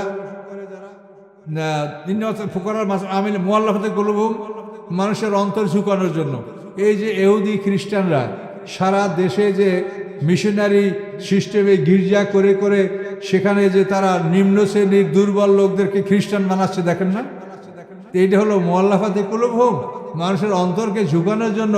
জাকাতের অর্থ দিয়া তাদেরকে তুমি দলে ঝুঁকাও, আস্তে আস্তে মুসলমানদের সঙ্গে মিশুক, মিশতে মিশতে মায়া মমতা হবে, আস্তে আস্তে তার ইমানটা মজবুত হবে। এই মুআল্লাফাতে কুলুব এর এই খাতে আল্লাহ জাকাতের টাকা ব্যয় করতে বলছেন, জিহাদ ফি সাবিলিল্লাহর খাতে ব্যয় করতে বসেন। এতিম মিসকিন যদি থাকে তাদের লেখাপড়া, তাদের শিক্ষা দীক্ষার জন্য এই যে এতিমখানাগুলি আছে, গরিবদের মাদ্রাসাগুলি আছে, এইসব ক্ষেত্রে এখানেও আপনি জাকাতের টাকা দিবেন। এইভাবে আল্লাহ তাআলা 8টা খাতের কথা উল্লেখ করেছেন। 8টা খাতে তুমি 8টা খাত না পেলে যে কয়টা খাত পাও এর মধ্যে তুমি এই জাকাতটা দাও। এই জাকাতের কি আমল আছে আমাদের সমাজে বলেন? অথচ এটা ফরজ। আকিমুস সালাতুজ যাকাত, এটা পাশাপাশি আল্লাহ বলেছেন জাকাতে 13 ফরজ এবং সালাত বা নামাজ, নামাজ তো ফার্সি শব্দ, সালাতে 13টা ফরজ। তো সম্মানিত শুধু আমাদের পরকালে বিশ্বাস, আমরা আল্লাহর কাছে হাজির হব, আমাদেরকে আল্লাহর কাছে উপস্থিতে জীবনের হিসাব দিতে হবে এবং মূল হিসাবের বিস্তর আল কোরআন। এখানে কি চাওয়া হয়েছে, তুমি কি করেছো কি করো নাই, এটার উপরে হাসরের ময়দানে আমাদের হিসাব হবে। আমাদের সামনে কিয়ামতের বড় বড় আলামতগুলি আসবে। নবী মুহাম্মদ সাল্লাল্লাহু আলাইহি ওয়াসাল্লাম কিয়ামতের আলামত, কিয়ামতের বড় বড় আলামতগুলি, তার মধ্যে সবচেয়ে বড় আলামত হলো মুহাম্মদ সাল্লাল্লাহু আলাইহি ওয়াসাল্লামের আগমন। আল্লাহ রসুল যখন জন্মগ্রহণ করতেন ফেরেশতারা ঘাবড়ে গেছে, আকাশের ফেরেশতা অস্থির হয়ে গেছে যে শেষ নবীর জন্ম হয়েছে, এখন তো এই নবীর সময়টা পার হলে কিয়ামত হবে, এই নবীর সময়টা পার হলে কিয়ামত। এই নবীর সময়টা পার হওয়ার সামনে আমাদের যে বড় বড় লক্ষণগুলি আমরা পাবো, সেখানে আমরা কিয়ামতের 10টা আলামতের কথা আমরা পাচ্ছি, কিন্তু কোরআনে 10টা উল্লেখ নাই, কোরআনে 5-6টা উল্লেখ আছে, বাকিগুলো আল্লাহ রসুল আরও কিছু বলেছেন। এই সব মিলিয়ে কিয়ামতের বড় বড় 10টা আলামত এগুলি প্রকাশ পাবে। ঈসা আলাইহিস সালাম আকাশ থেকে আসবেন, ঈসা আলাইহিস সালাম আকাশ থেকে নামবেন, আসহাবে কাহাফ গুহার মধ্যে থেকে বের হবে, তারপরে খিজির আলাইহিস সালাম সেই দলের সাথে যোগদান করবে। এগুলি হঠাৎ করে বললে তো আপনার কথা, আপনাদেরকে আমি আমার নিজেই মন ভালো বলে না যে আমি আপনাদের বুঝাতে পারছি না।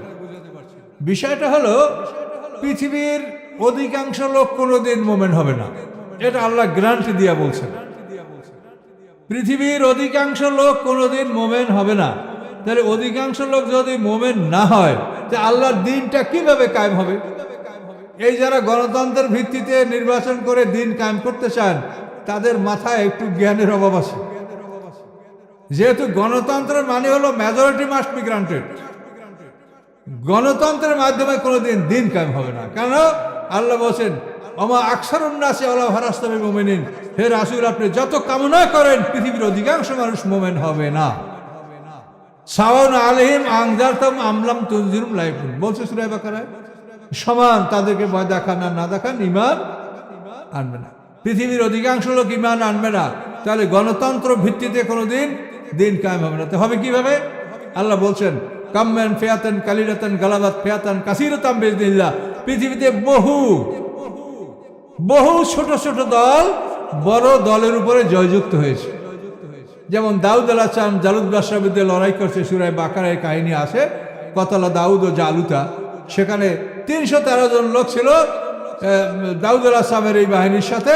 পয়গম্বর ছিল সে সময় শামুয়েল আলাইহিস সালাম, দাউদ আলাইহিস সালাম তখন নবী হন নাই, তিনি তখন বালক, আর বাদশা ছিল তালুত। এই বিরাট ঘটনা কোরআনের সূরা বাকারার মধ্যে আছে। সেখানে 313 জন লোকে জালুত বাদশা বিরাট বাহিনীকে পরাজয় করে জালুত বাদশাকে কতলা দাউদ ও জালুতা, দাউদ আলাইহিস সালাম জালুত বাদশাকে হত্যা করেছে। এখানে দেখা যায় যে ছোট দল বড় দলকে পরাজিত করছে। এইভাবেই সামান্য মানুষের মাধ্যমে আল্লাহর দিন কায়েম হবে। দেখেন বদরের যুদ্ধে 313 জন মুসলমান সাহাবী, তাই না? আর আবু জাহেলের 1000 দল, 1000 ক্যাভালরি, ক্যাভালরি মানে ঘোড়সাওয়ার, ঘোড়সাওয়ারদেরকে ইংরেজিতে বলা হয় ক্যাভালরি। আর উটের উপরে চড়ে যে আসে তাদেরকে বলা ক্যারাভ্যান। ঈসা আলাইহিস সালাম আকাশ থেকে আসবেন এই জন্য যেহেতু ছোট দল বড় দলের উপরে জয়যুক্ত হবে, এমন না যে মুসলমান তখন পৃথিবীতে মেজরিটি হবে, তা হবে না। কাফেররাই মেজরিটি থাকবে, কিন্তু আল্লাহর রসুল যেখানে থাকবেন, রাসূলের সঙ্গী সাথীরা, এই যে আসহাবে কাফ, এরা কিন্তু ঈসা আলাইহিস উম্মত, জানেন? এরা ঈসা আলাইহিস উম্মত। এরা 309 বছর পর্যন্ত গুহার মধ্যে ঘুমাইছিলেন। একবার তাদের পরিচয় হয়েছে, আবার তারা ঘুমাইছে। এরা ওই ঈসা আলাইহিস সালামের সময় আবার যারা পৃথিবীতে আত্মপ্রকাশ করবে, খিজির আসলাম বের হবে। এই ধরনের ভালো মানুষ যখন ছোট্ট একটা দল হবে, এই দলের কাছে পৃথিবীর সমস্ত বড় দল পরাজিত হবে এবং সারা পৃথিবীতে আল্লাহর দিন প্রাধান্য লাভ করবে। কিয়ামতের আগে সারা পৃথিবীতে আল্লাহর দিন, আল্লাহর ইসলাম এটা শ্রেষ্ঠত্ব পাবে। এটার পরে ঈসা আলাইহিস সালাম 40 বছর পৃথিবী শাসন করবেন, বিয়া করবেন, তার ছেলে মেয়ে হবে। তিনি অবিবাহিত অবস্থায় আকাশে উঠে গেছেন। এইভাবে ঈসা আলাইহিস সালামের 40 বছর পৃথিবী শাসন করার পর ঈসা আলাইহিস সালাম ইন্তেকাল করবেন এবং ঈসা আলাইহিস সালাম ইন্তেকালের পরে ধীরে ধীরে মোমেনদের ঈমান কমতে থাকবে। ঈমান বাড়বেই না, খালি কমতেই থাকবে, কমতেই থাকবে। তখন আল্লাহ তাআলা দয়া করে মোমেনদের উপরে একটা ঠান্ডা বায়ু প্রবাহিত করবেন। সেই বায়ুর প্রভাবে সমস্ত মোমেনদের মৃত্যু হয়ে যাবে, সব মুসলমানরা মরে যাবে, শুধু কাফেররা দুনিয়াতে থাকবে এবং 100 বছর তারা পৃথিবীতে থাকবে। যেমন ইচ্ছা তেমন ভাবে তারা জীবনযাপন করবে, 100 বছর এভাবে থাকবে। এরপরে কোনো একদিন এমন অবস্থাটা হবে যে একই দিনে দুইটা আলামত কিয়ামতের প্রকাশ পাবে। দুইটা আলামত কি কি? পশ্চিম দিক থেকে সূর্য ওঠা এবং দাব্বাতুল আরদ বের হওয়া। সাফা পাহাড়, আপনারা হজ করছেন, সাফা পাহাড় দেখেছেন, কাবাগর পুরো ওই সাফা পাহাড় থেকে দাব্বাতুল আরদটা বের হবে। আব্দুল্লাহ ইবনে আব্বাস রাদিয়াল্লাহু তাআলা লাঠি দিয়ে এরকম এরকম খটখট করে টানে আর বলে যে আমি যে লাঠিটা টানছি আর খটখট করছে, ওই দজ্জাল শুনতে পাচ্ছে, ওই দাব্বাতুল আরদ যেটা শুনতে পাচ্ছে, দাব্বাতুল আরদ এখানে আছে। এই জানোয়ারটা ওখান থেকে বের হবে। একই দিনে পশ্চিম দিক থেকে সূর্য উঠবে, দাব্বাতুল আরদ বের হবে এবং তওবা বন্ধ হয়ে যাবে, আর কোনো মানুষের তওবা কবুল হবে না। এরপরে এই মানুষ আল্লাহ যত সময় চান, তাফসীরে কাবার হয়তো 100 বছর থাকবে। এরপরে পৃথিবী ধ্বংস হবে, সিঙ্গার ফুৎকার শুরু হবে। ইসরাফিল আলাইহিস সালাম সিঙ্গার ফুৎকার দিবেন। সিঙ্গার ফুৎকার শুরু হলে সাথে সাথে হঠাৎ করে পৃথিবীটা অন্ধকার হয়ে যাবে। হঠাৎ করে দিনের বেলা পৃথিবী অন্ধকার, মানুষেরা তাদের হাটে বাজারে দোকানে এখানে সেখানে সব জায়গায় মানুষেরা আছে। এমন সময় হঠাৎ করে সূর্যের আলো অন্ধকার, আর সূর্যের আলো নাই। ভয়তে সমস্ত মানুষ একত্রিত হবে, জড়ো হবে। পশুগুলি ভয়তে একত্রিত হবে, এইভাবে সমস্ত প্রাণীগুলি ভয়তে জড়ো হবে। তারপর তারা বেহুশ হবে। নারীরা তাদের বুকের সন্তান আশার মারা ফেলে দেবে, গর্ভবতী নারীদের গর্ভপাত হয়ে যাবে। এইভাবে সমস্ত মানুষ বেহুশ হয়ে সব মরবে।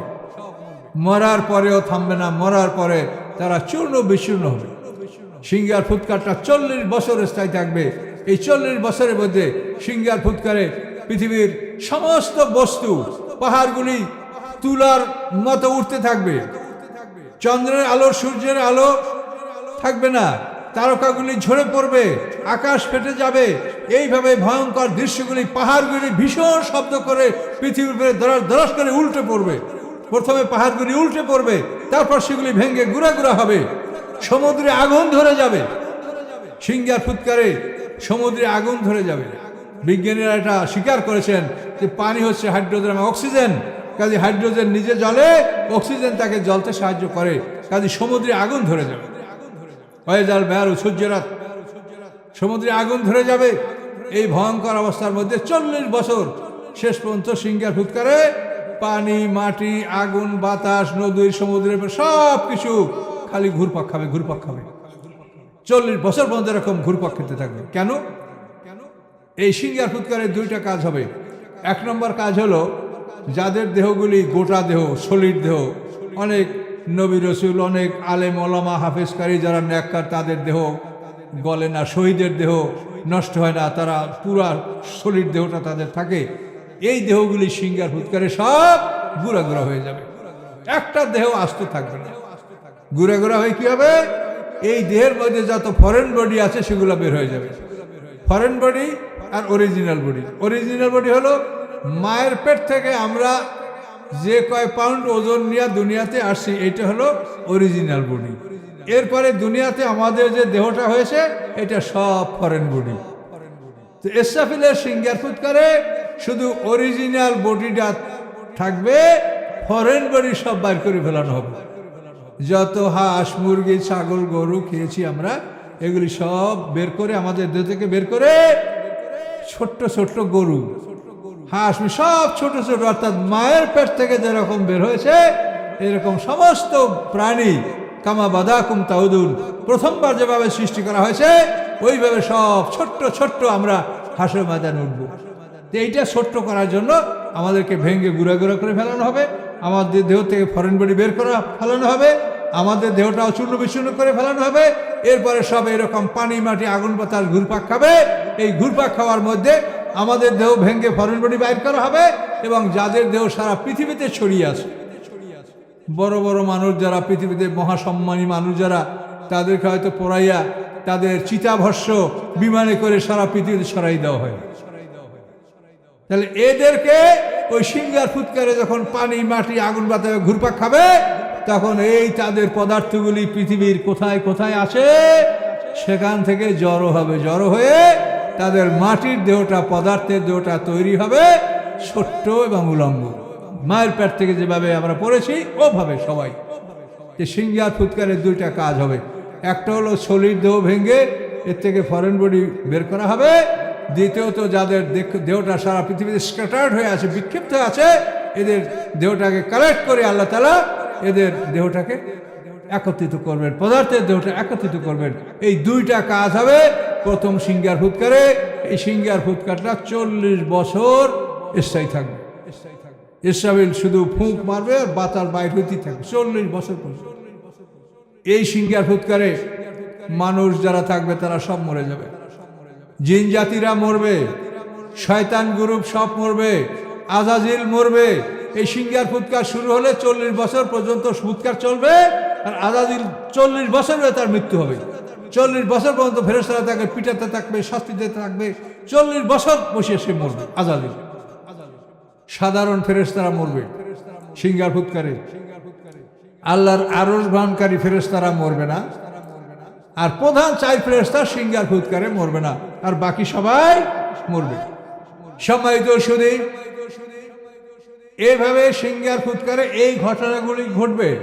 সিঙ্গার ফুৎকারটা শেষ হয়ে যাবে, আল্লাহ তাআলা আজরাইলকে, আজরাইল কে কে আছে বলো। আজরাইল বলবে যে আল্লাহ, আমরা এই প্রধান 4 ফেরেশতা আছি, আর আপনার আরশ বহনকারী ফেরেশতারা আছে। তারা কয়জন হবে? 4 জন স্বাভাবিকভাবে, আর 8 জন হলো হাশরের ময়দানে যখন আল্লাহ সিংহাসন নিয়ে মাঠে আসবেন, ওই ইয়াহমিলু আরশা রাব্বিকা ফাওকাহুম ইয়াওমাইযিন সামানিয়া, সেদিন ফেরেশতা হবে 8 জন। এই ফেরেশতারা জীবিত থাকবে। আল্লাহ বলেন, আজরাইল কে আছে বলো। আজরাইল বলবে, আল্লাহ আপনি ভালো জানেন, এই আমরা আছি দেখেন। আল্লাহ বলেন, আমার আরশ বহনকারী ফেরেশতাদের প্রয়োজন নাই, এই তোমরা মরো। আরশ বহনকারী ফেরেশতারা মরে যাবে। আল্লাহর হুকুমে আল্লাহর আরশ কায়েম থাকবে। এরপরে আল্লাহ, আজরাইল কে আছে বলো।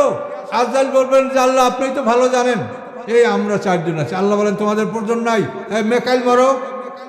এই ইসরাফিল, তুমি তোমার সিংহাটা আমার আরশ উপরে রাইখা তারপর তুমি মারো। এরপর আল্লাহ আজরাইলকে বলবে, আজরাইল তুমি মারো। আজরাইল মরে যাওয়ার পরে থাকবে সর্বশ্রেষ্ঠ ফেরেশতা জিবরিল। আল্লাহ বলে, জিবরিল কে আছে। জিবরিল বলেন, আল্লাহ আমি আছি, আমি থাকবো না। এই বলে জিবরিল আল্লাহ আরশের সিজদায় পড়ে যাবে, এবং ওখানে ধুকে ধুকে তার প্রাণটা বের হবে। যেরকম মুরগি জবে করলে পাখাগুলি আসতে থাকে, জিবরিল আমিনের 600 পাখা, এই পাখাগুলি ঝাপটাইয়া ঝাপটাইয়া আল্লাহ আরশের সামনে জিবরিল আমিন মরে পাহাড়ের মতো স্তূপ হয়ে পড়ে থাকবে। কুল্লু মান আলাইহা ফান ওয়া ইয়াবকা ওয়াজহু রাব্বিকা যুল জালালি ওয়াল ইকরাম। আল্লাহ বলেন, এই পৃথিবীর উপরে, এই মহাবিশ্বে যা কিছু আছে, কুল্লু মান আলাইহা ফান, এই জগতের মধ্যে যা কিছু আছে, আমাদের এই গ্যালাক্সির মধ্যে যা কিছু আছে সব শেষ হয়ে যাবে। ওয়া ইয়াবকা ওয়াজহু রাব্বিকা যুল জালালি ওয়াল ইকরাম, একমাত্র আপনার রবের অস্তিত্ব থাকবে, আর কিছুই থাকবে না, সব কিছু সমাপ্ত হয়ে যাবে। এভাবে সমস্ত ফেরেশতারা মরে যাবে, প্রধান 4 ফেরেশতা আর সবাই মরে যাবে, আল্লাহ একাই থাকবেন। আল্লাহ বলবেন যে দেখো, যে আমি একাই এই মহাবিশ্ব পরিচালনা করতে সক্ষম, কিন্তু আমার কুদরত যে আমি এই মহাবিশ্বকে সাজিয়ে রেখেছি, আমি অগণিত ফেরেশতা তৈরি করে রেখেছি, তাদেরকে বিভিন্ন দায়িত্ব দিয়ে রেখেছি, কিন্তু এর অর্থ এই নয় যে তাদের সাহায্যে আমার রাষ্ট্র চলে। আমার রাষ্ট্র আমি আল্লাহ একাই চালাতে পারি। তোমাদের এই রাষ্ট্রের মতো আমার যে কত কোটি রাষ্ট্রের মালিক আমি, সেটা আল্লাহ ছাড়া আমরা কেউ বলতে পারি না। আমাদের এই পৃথিবীর মতো কত হাজার হাজার কোটি জগতের মালিক আল্লাহ, আল্লাহ ছাড়া আমরা কিছু বলতে পারি না। আল্লাহ তাআলা এই দৃশ্য সেদিন এভাবে দেখাবেন আমাদেরকে। এই দৃশ্যের কথা আল্লাহ কোরআন পাকে বলেছেন। সম্মানিত সুধী, এইভাবে প্রথম সিঙ্গার ফুৎকার শেষ হবে। সিঙ্গার ফুৎকার শেষ হওয়ার পরে 40 বছর বিরতি থাকবে। এই বিরতির পর দ্বিতীয় সিঙ্গার ফুৎকার শুরু হবে। এই বিরতির মধ্যে আল্লাহ তাআলা কিছু কাজ করবেন। এই সিঙ্গার ফুৎকার শেষ হয়ে যাওয়ার পরে প্রথম সিঙ্গার ফুৎকারের সমস্ত প্রাণীরা তাদের পদার্থের দেহটা তারা পাবে, লাভ করবে। আমাদের পদার্থের দেহ পানি, মাটি, আগুন, বাতাস, এটা হলো আমাদের পদার্থের দেহ। এবং এই পদার্থটা আদমের মধ্যে ছিল। আদম হওয়া সৃষ্টি হওয়ার পরে আমাদের এই পদার্থটাকে আল্লাহ বীর্যে রূপান্তরিত করে দিয়েছেন, বীর্যের ধারা পৃথিবীতে প্রবাহিত করে দিয়েছেন। এই বীর্যটা কিন্তু আসলে আমাদের পানি, মাটি, আগুন, বাতাস, এটা আদম থেকে পৃথিবীতে এই ধারাটা আল্লাহ তাআলা প্রবাহিত করে দিয়েছেন। এগুলা অনেক জানার ব্যাপার। তাফসীর মানেই জ্ঞান আর জ্ঞান। বেশি সময় আপনারা শুনলে আপনাদেরও মাথায় ধরবে না, দেখবেন যে আর মাথায় কুলায় না। এটা কঠিন জিনিস। তো সম্মানিত সুধী, আমি অল্প সময়তে কথা শেষ করব। এভাবে সিঙ্গার ফুৎকার শেষ হবে, 40 বছর বিরতি থাকবে। এই বিরতির সময় আল্লাহ কি করবেন? ইল্লিন সিজ্জিনে যে মানুষের যে প্রাণ, এগুলি সব আল্লাহ তাআলা ইসরাফিলের সিঙ্গার মধ্যে ঢুকায় রাখবেন। এবং প্রথম সিঙ্গার ফুৎকারে আমাদের পদার্থের দেহটা একত্রিত হয়ে গেল, আমাদের ফরেন বডিগুলো একত্রিত হলো, আমাদের দেহের মধ্যে থেকে ফরেন বডি বের করা হলো। এটা করার পরে আল্লাহ তাআলা শুধু রুহুটা আমাদের মধ্যে দিবেন, নফস দিবেন না। রুহুর কোনো ব্যাখ্যা তো আমরা দিতে পারছি না। এই রুহুটা দেওয়ার পরে প্রথম সিঙ্গার ফুৎকার পরে আমরা সব ঘুমিয়ে যাব। ঘুমানোর জন্য মানুষের রুহুটা লাগে, নফস বের হয়ে যায়। মানুষ যখন ঘুমায় তখন তার দেহ থেকে 3টা নফস বের হয়ে যায়, এটা কোরআনে বলা আছে। তো আমাদেরকে প্রথম সিঙ্গার ফুৎকার পরে আল্লাহ শুধু রুহু দিবেন, নফস দিবেন না। এই রুহু পাইয়া আমরা ঘুমাবো। এবং দ্বিতীয় সিঙ্গার ফুৎকারে যখন আমরা উঠবো, উঠি আমরা বলবো ইয়া ওয়াইলানা মাম বাআসানা মিন মারকাদিনা। আয় আফসোস, আমাদের ঘুম থেকে আমাদেরকে কে জাগালো? আমরা তো ঘুমিয়েছিলাম। এই ঘুম পাড়ানোর জন্য প্রথম সিঙ্গার ফুৎকার পরে আমাদের পদার্থের দেহটা একত্রিত হবে এবং ওর মধ্যে এক পশলা বৃষ্টির মাধ্যমে আল্লাহ তাআলা রুহটা ঢুকায় দেবেন। এগুলো খুব কঠিন কথা। এভাবে হাসরের ময়দানে প্রথম সিঙ্গার ফুৎকার শেষ হবে, মাঝখানে বিরতি 40 বছর। এই বিরতির মধ্যে আল্লাহ তাআলা এই কাজগুলি করবেন। সমস্ত নফসগুলি ইসরাফিলের সিঙ্গার মধ্যে ঢুকায় দিবেন। 40 বছর পার হবে। এর সময়ের মধ্যে আল্লাহ তাআলা তার আরোহণকারী ফেরেশতাকে জিন্দা করবেন, প্রধান 4 ফেরেশতা জিন্দা করবেন। এর মধ্যে ইসরাফিলকে জিন্দা করে বলবেন, ইসরাফিল তোমার সিঙ্গা তুমি আবার মুখে নাও। ইসরাফিল আবার সিঙ্গা মুখে নিয়ে রেডি থাকবে। 40 বছর সময় পার হয়ে যাওয়ার পরে দ্বিতীয় সিঙ্গার ফুৎকার শুরু হবে। এই দ্বিতীয় সিঙ্গার ফুৎকারে যে নফসগুলি যে আমাদের ইল্লিন সিজ্জিনে জমা ছিল, এগুলি সব সিঙ্গার ভিতরে আল্লাহ ঢুকাই রাখছেন। ওখান থেকে বের হয়ে আমাদের যে ওই দেহটা, পদার্থের দেহটা একত্রিত যে পৃথিবীতে পড়ে আসে, হ্যাঁ, যেখানের মাটির থেকে আমাদের সৃষ্টি হয়েছে, ওই জায়গার মাটির উপরেই আমাদের দেহগুলা পতিত হবে। পদার্থের দেহগুলা ওইখানেই পতিত হবে। যেহেতু আল্লাহ বলছেন মিনহা খালাকনাকুম ওয়া ফিহা নুঈদুকুম ওয়া মিনহা নুখরিজুকুম তারাতান উখরা। এই মাটির থেকে তোমাদেরকে সৃষ্টি করেছি, এই মাটিতে তোমাকে ঢুকাবো, এই মাটিতে তোমাকে বের করবো। তাহলে যে মাটি থেকে সৃষ্টি করছে সেই মাটির তো আমরা মাটি দিতে পারি না। আমরা জানি যে আল্লাহ আমাকে কোন মাটির সৃষ্টি করছে, আপনাকে কোন মাটির সৃষ্টি করছে, সেখানে তো আমরা দাফন করতে পারি না।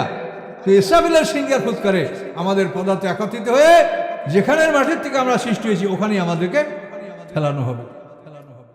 এবং দ্বিতীয় সিঙ্গার ফুৎকারে ও আমাদের মধ্যে কি হবে? সমস্ত নফসগুলি ঢুকবে, ফুরফুর করে ঢুকবে। সব নফসগুলি যখন ঢুকে যাবে তখন এই মাটির মধ্যে আমরা সম্পূর্ণ, এখন প্রথম সিঙ্গার ফুৎকারে রুহু পেয়েছি, এবার পাইলাম নফস এবং রুহু পাওয়ার পরে আমরা একেবারে পূর্ণাঙ্গ মানুষ। এই মাটির নিচে আমরা পূর্ণাঙ্গ মানুষ তৈরি হয়ে গেছি। যেভাবে পৃথিবীতে আসার আগে মায়ের পেটে আমরা পূর্ণাঙ্গ মানুষ, আমাদের নফস রুহ সব মায়ের পেটে আমরা পূর্ণাঙ্গ মানুষ হয়ে যাই, এরপরে ওখান থেকে বেরিয়ে আসি। এবার হাসরের ময়দানে উঠবো, ওঠার আগে আমরা এই পৃথিবীর মাটির মধ্যে, মাটির পেটের মধ্যে আমরা পূর্ণাঙ্গ মানুষ। প্রথম সিঙ্গার ফুৎকারে আমাদের রুহ আসে, দ্বিতীয় সিঙ্গার ফুৎকারে নফস আসে, নফস এবং রুহ নিয়ে মাটির তলে আমরা পূর্ণাঙ্গ মানুষ। এই মানুষগুলি মাটির থেকে আল্লাহ কিভাবে বাইর করবেন? এক পশলা বৃষ্টি বর্ষাবে। দ্বিতীয় সিঙ্গার ফুৎকার 40 বছর শেষ হবে। 40 বছরের সিঙ্গার ফুৎকার শেষ হওয়ার পরে এই মাটির উপরে আল্লাহ তাআলা এক পশলা বৃষ্টি বর্ষাবেন। সেই বৃষ্টির ফলে মাটি ফেটে ফেটে আমরা সব ছোট্ট এবং উলঙ্গ আমরা বের হয়ে আসবো। কিন্তু একটা ব্যতিক্রম, সেটা হলো আদম হাওয়া। আল্লাহ বলছেন তোমাদেরকে যেভাবে সৃষ্টি হয়েছে সেভাবে তোমরা উঠবে। তা আদম হাওয়াকে তো আল্লাহ উলঙ্গ সৃষ্টি করেন নাই, তারা দুইটা মানুষ বড় বড় বানাইছেন আল্লাহ, বয়স্ক মানুষ, উপযুক্ত মানুষ, যুবক মানুষ। তো এই দুইটা মানুষ থাকবে, বয়স্ক যুবক, আর সমগ্র পৃথিবীর মানুষ ছোট্ট এবং উলঙ্গ। এবং সবাই সেদিন দেখতে পাবে যে আমাদের এই মা এই বাবা। আজকে আমরা মা বাবার পরিচয় জানি না, আমরা বিভিন্ন দলে বিভক্ত হয়েছি, আমাদের কত দলের কোনো শেষ নাই। হ্যাঁ, মুসলমানরা দল, অমুসলিমরা দল। কাজে সেই দিন আমরা সবাই দেখতে পাবো যে এই দুইটা লোককে, এই দুইটা লোক আমাদের মা এবং বাবা। এই দুইটা লোককে আল্লাহ ছোট সৃষ্টি করে নাই। আল্লাহ বলছেন তোমাদেরকে যেভাবে প্রথমবার সৃষ্টি করেছি সেভাবে তোমাদেরকে দ্বিতীয়বার সৃষ্টি করব। যে আমরা সবাই প্রথমবার ছোট্ট এবং উলঙ্গ হিসেবে দুনিয়াতে আসছি, কিন্তু একমাত্র আদম হাওয়া এভাবে আসেন, তারা বড় পৃথিবীতে আসেন। এইভাবে হাসরের ময়দানে আমরা সব একত্রিত হব। সকলে বলুন সুবহানাল্লাহ। বড় আশ্চর্যের বিষয়, এভাবে হাসরের ময়দানে আমরা সব মানুষ উঠে যাব। উঠে যাওয়ার পরে ওই মাঠে আস্তে আস্তে আমরা বড় হব। আমাদেরকে পোশাক দেওয়া হবে, কোনো লজ্জার কিছু নাই, সবাই ছোট, সবাই উলঙ্গ। কাজে এই জন্য কারো যে লজ্জা, কেউ ছোট বড় থাকলে লজ্জার বিষয় থাকে, সবাই ছোট। আর আমাদের বাপ মা, ওরা বড়, বাপ মার থেকে, বাপ মার কাছে উলঙ্গ সন্তানের কি অসুবিধা আছে? এভাবে হাসরের ময়দানে আমরা সব উঠবো। ওঠার পরে আস্তে আস্তে আমরা মাঠে বড় হব। মাঠে বড় হওয়ার পরে আমাদেরকে পোশাক দেওয়া হবে। যারা জাহান্নামী হবে তাদেরকে আলকাতরা জামা পরানো হবে, আগুনের কাপড় কেটে তাদেরকে পোশাক করে দেওয়া হবে। আর যারা জান্নাতি হবে তাদেরকে জান্নাতের পোশাক দেওয়া হবে। এভাবে ওই বয়সে আমরা আস্তে আস্তে বড় হব। বড় হওয়ার পরে আমাদেরকে হাউজে কাউসারের পানি পান করার ব্যবস্থা করানো হবে। এবং এইভাবে 70 বছর আমরা মাঠে থাকবো। ইসরাফিল গ্রুপের ফেরেশতারা আমাদেরকে মাঠে মাঠে সাজাবে। একই ধরনের অপরাধীকে একই জায়গায় জমা করবে। যেমন চোর, এই গরু চোর যারা, সব গরু চোর এক জায়গায়। সেই গরু চোরের মাথা থাকবে সোরা গরু, মাথার উপরে গরু ভ্যাঁ ভ্যাঁ করে ডাকতে থাকবে। সবাই দেখবে এই গরু চোর দেখো। কিন্তু গরু চোর দেখার মতো আমাকে ভাগ্য ভালো হলে তো দেখতে পারবো, তাহলে আমরা আবার মাথায় কোন বোঝা নিয়ে উঠবো তা তো বলা যায় না। কথা বলতে পারছেন? প্রত্যেকটা চোর তার চোরামাল মাথায় করে নিয়ে হাসরের ময়দানে উঠবে। প্রত্যেকটা চোর চোর আহম ইয়াহমিলুনা আওজারহুম আলা যুরহিম। আল্লাহ বলেন তারা তাদের চোরা মালগুলি, তাদের পাপের বোঝাগুলি পিঠে বহন করে তারা হাসরের ময়দানে উঠবে। যে যা আত্মসাৎ করে, যে যা চুরি করছে, মনে করেন রাস্তার সম্পদ, জনগণের সম্পদ, lakh lakh bag cement, lakh lakh ton rod, lakh lakh ton আলকাতরা barrel, এগুলি মানুষ চুরি করছে। আমাদের রাস্তাঘাট আমরা ভালো পাচ্ছি না, সরকার বহু টাকা ব্যয় করছে, কিন্তু আমরা সেই মানের কোনো কাজ আমরা সমাজে পাচ্ছি না। মধ্য সত্যভোগী একদল লোক এগুলো আত্মসাৎ করে খাচ্ছে, এটা আপনারা সবাই দেখতে পাচ্ছেন। এই চুরি, এই মালগুলিও তারা হাসরের ময়দানে পিঠে নিয়ে তারা মাঠে উঠবে। এটা তাদের জানা দরকার। সূরা আনামের মধ্যে আয়াত আছে আহম ইয়াহমিলুনা আওজারহুম আলা যুরহিম, তারা তাদের পাপের বোঝাগুলি পিঠের উপরে নিয়ে উঠবে। এখন আপনি বলবেন যে আলকাতার বেলা চুরি করছে 1 লক্ষ, তো পিঠে লইয়া উঠবে কেমনে? এখন উঠবে কেমনে শোনেন। আল্লাহ রসুল বলছেন জাহান্নামীদের দাঁত হবে উহুদ পাহাড়ের মতো। তো উহুদ পাহাড়ের মতো যদি দাঁত হয়, তো 32টা উহুদ পাহাড়ের মতো দাঁত হইলে মাথাটা কত বড় লাগবে কন্ত? শ্রীলঙ্কার মতো মাথা, ভারতবর্ষের মতো দেহ, গ্র্যান্ড ট্রাঙ্ক রোডের মতো জিহ্বা, এইরকম বড় বড় বানাবে। আর লক্ষ ব্যারেল আলকাতরা, হ্যাঁ, লক্ষ ব্যাগ সিমেন্ট পিঠে নিয়ে তারা উঠতে পারবে। সকলে বলুন নাউজুবিল্লাহ। কোরআনের আয়াত ওয়াহুম ইয়াহমিলুনা আওজারহুম আলা যুরহিম ওমা ইয়াগলু লিয়াতে বিমা গাল্লা ইয়াউমাল কিয়ামা। আমার একটা কথা আমি কোরআন থেকে বাইরে বলছি না, ইনশাআল্লাহ চুরি যারা করবে চোরামাল মাথায় করে নিয়ে উঠবে, অপরাধ যারা করবে, আত্মসাৎ যারা করবে, আত্মসাৎ করার মাল তারা পিঠে নিয়ে হাসর ময়দান উঠবে। এখন বলেন আমরা মুসলমান, কোরআন আমাদের, আল কোরআন আমাদের ধর্মগ্রন্থ, কাজে এই কোরআনেই কথা বলা আছে। যদি আমরা কোরআন বিশ্বাস করি তাহলে কি করে মানুষ সমাজে এই অশান্তি সৃষ্টি করে বলেন তো? রাস্তাঘাট আমাদের ভালো না, আমাদের কোনো কাজ আমরা সুন্দর সুষ্ঠুভাবে আমরা পাচ্ছি না, জনগণ আমরা ভুগছি। এক শ্রেণীর লোক এটা আত্মসাৎ করছে, কিন্তু আল্লাহর কোরআন এই কথা বলেছে যে আত্মসাৎকারী যারা, তাদের এই আত্মসাৎ করা সম্পদগুলি হাসরের ময়দানে পিঠে করে নিয়ে তারা ময়দানে উঠবে। কাজে এটা যদি কোরআন বিশ্বাস করে সেই মনে আত্মসাৎ করতে পারে। এই জন্য আমি আপনাদেরকে প্রথম কথা এটাই বলেছিলাম, এটাই আপনাদেরকে আমি বলেছিলাম যে পরকাল বিশ্বাস না করার কারণে পৃথিবীতে এত অশান্তি। যদি মানুষ পরকালকে সঠিকভাবে বিশ্বাস করে তাহলে সেই মানুষের জন্য এরকম অশান্তি পৃথিবীতে আসতে পারে না। মানুষ পৃথিবীতে ভালো থাকবে, সুন্দর থাকবে, সবাই সবার প্রতি সহানুভূতিশীল হবে এবং পৃথিবী সুন্দর হবে। কাজে এই জন্য আপনারা এই কোরআন অনুযায়ী জীবনযাপন করার আপনারা চেষ্টা করবেন।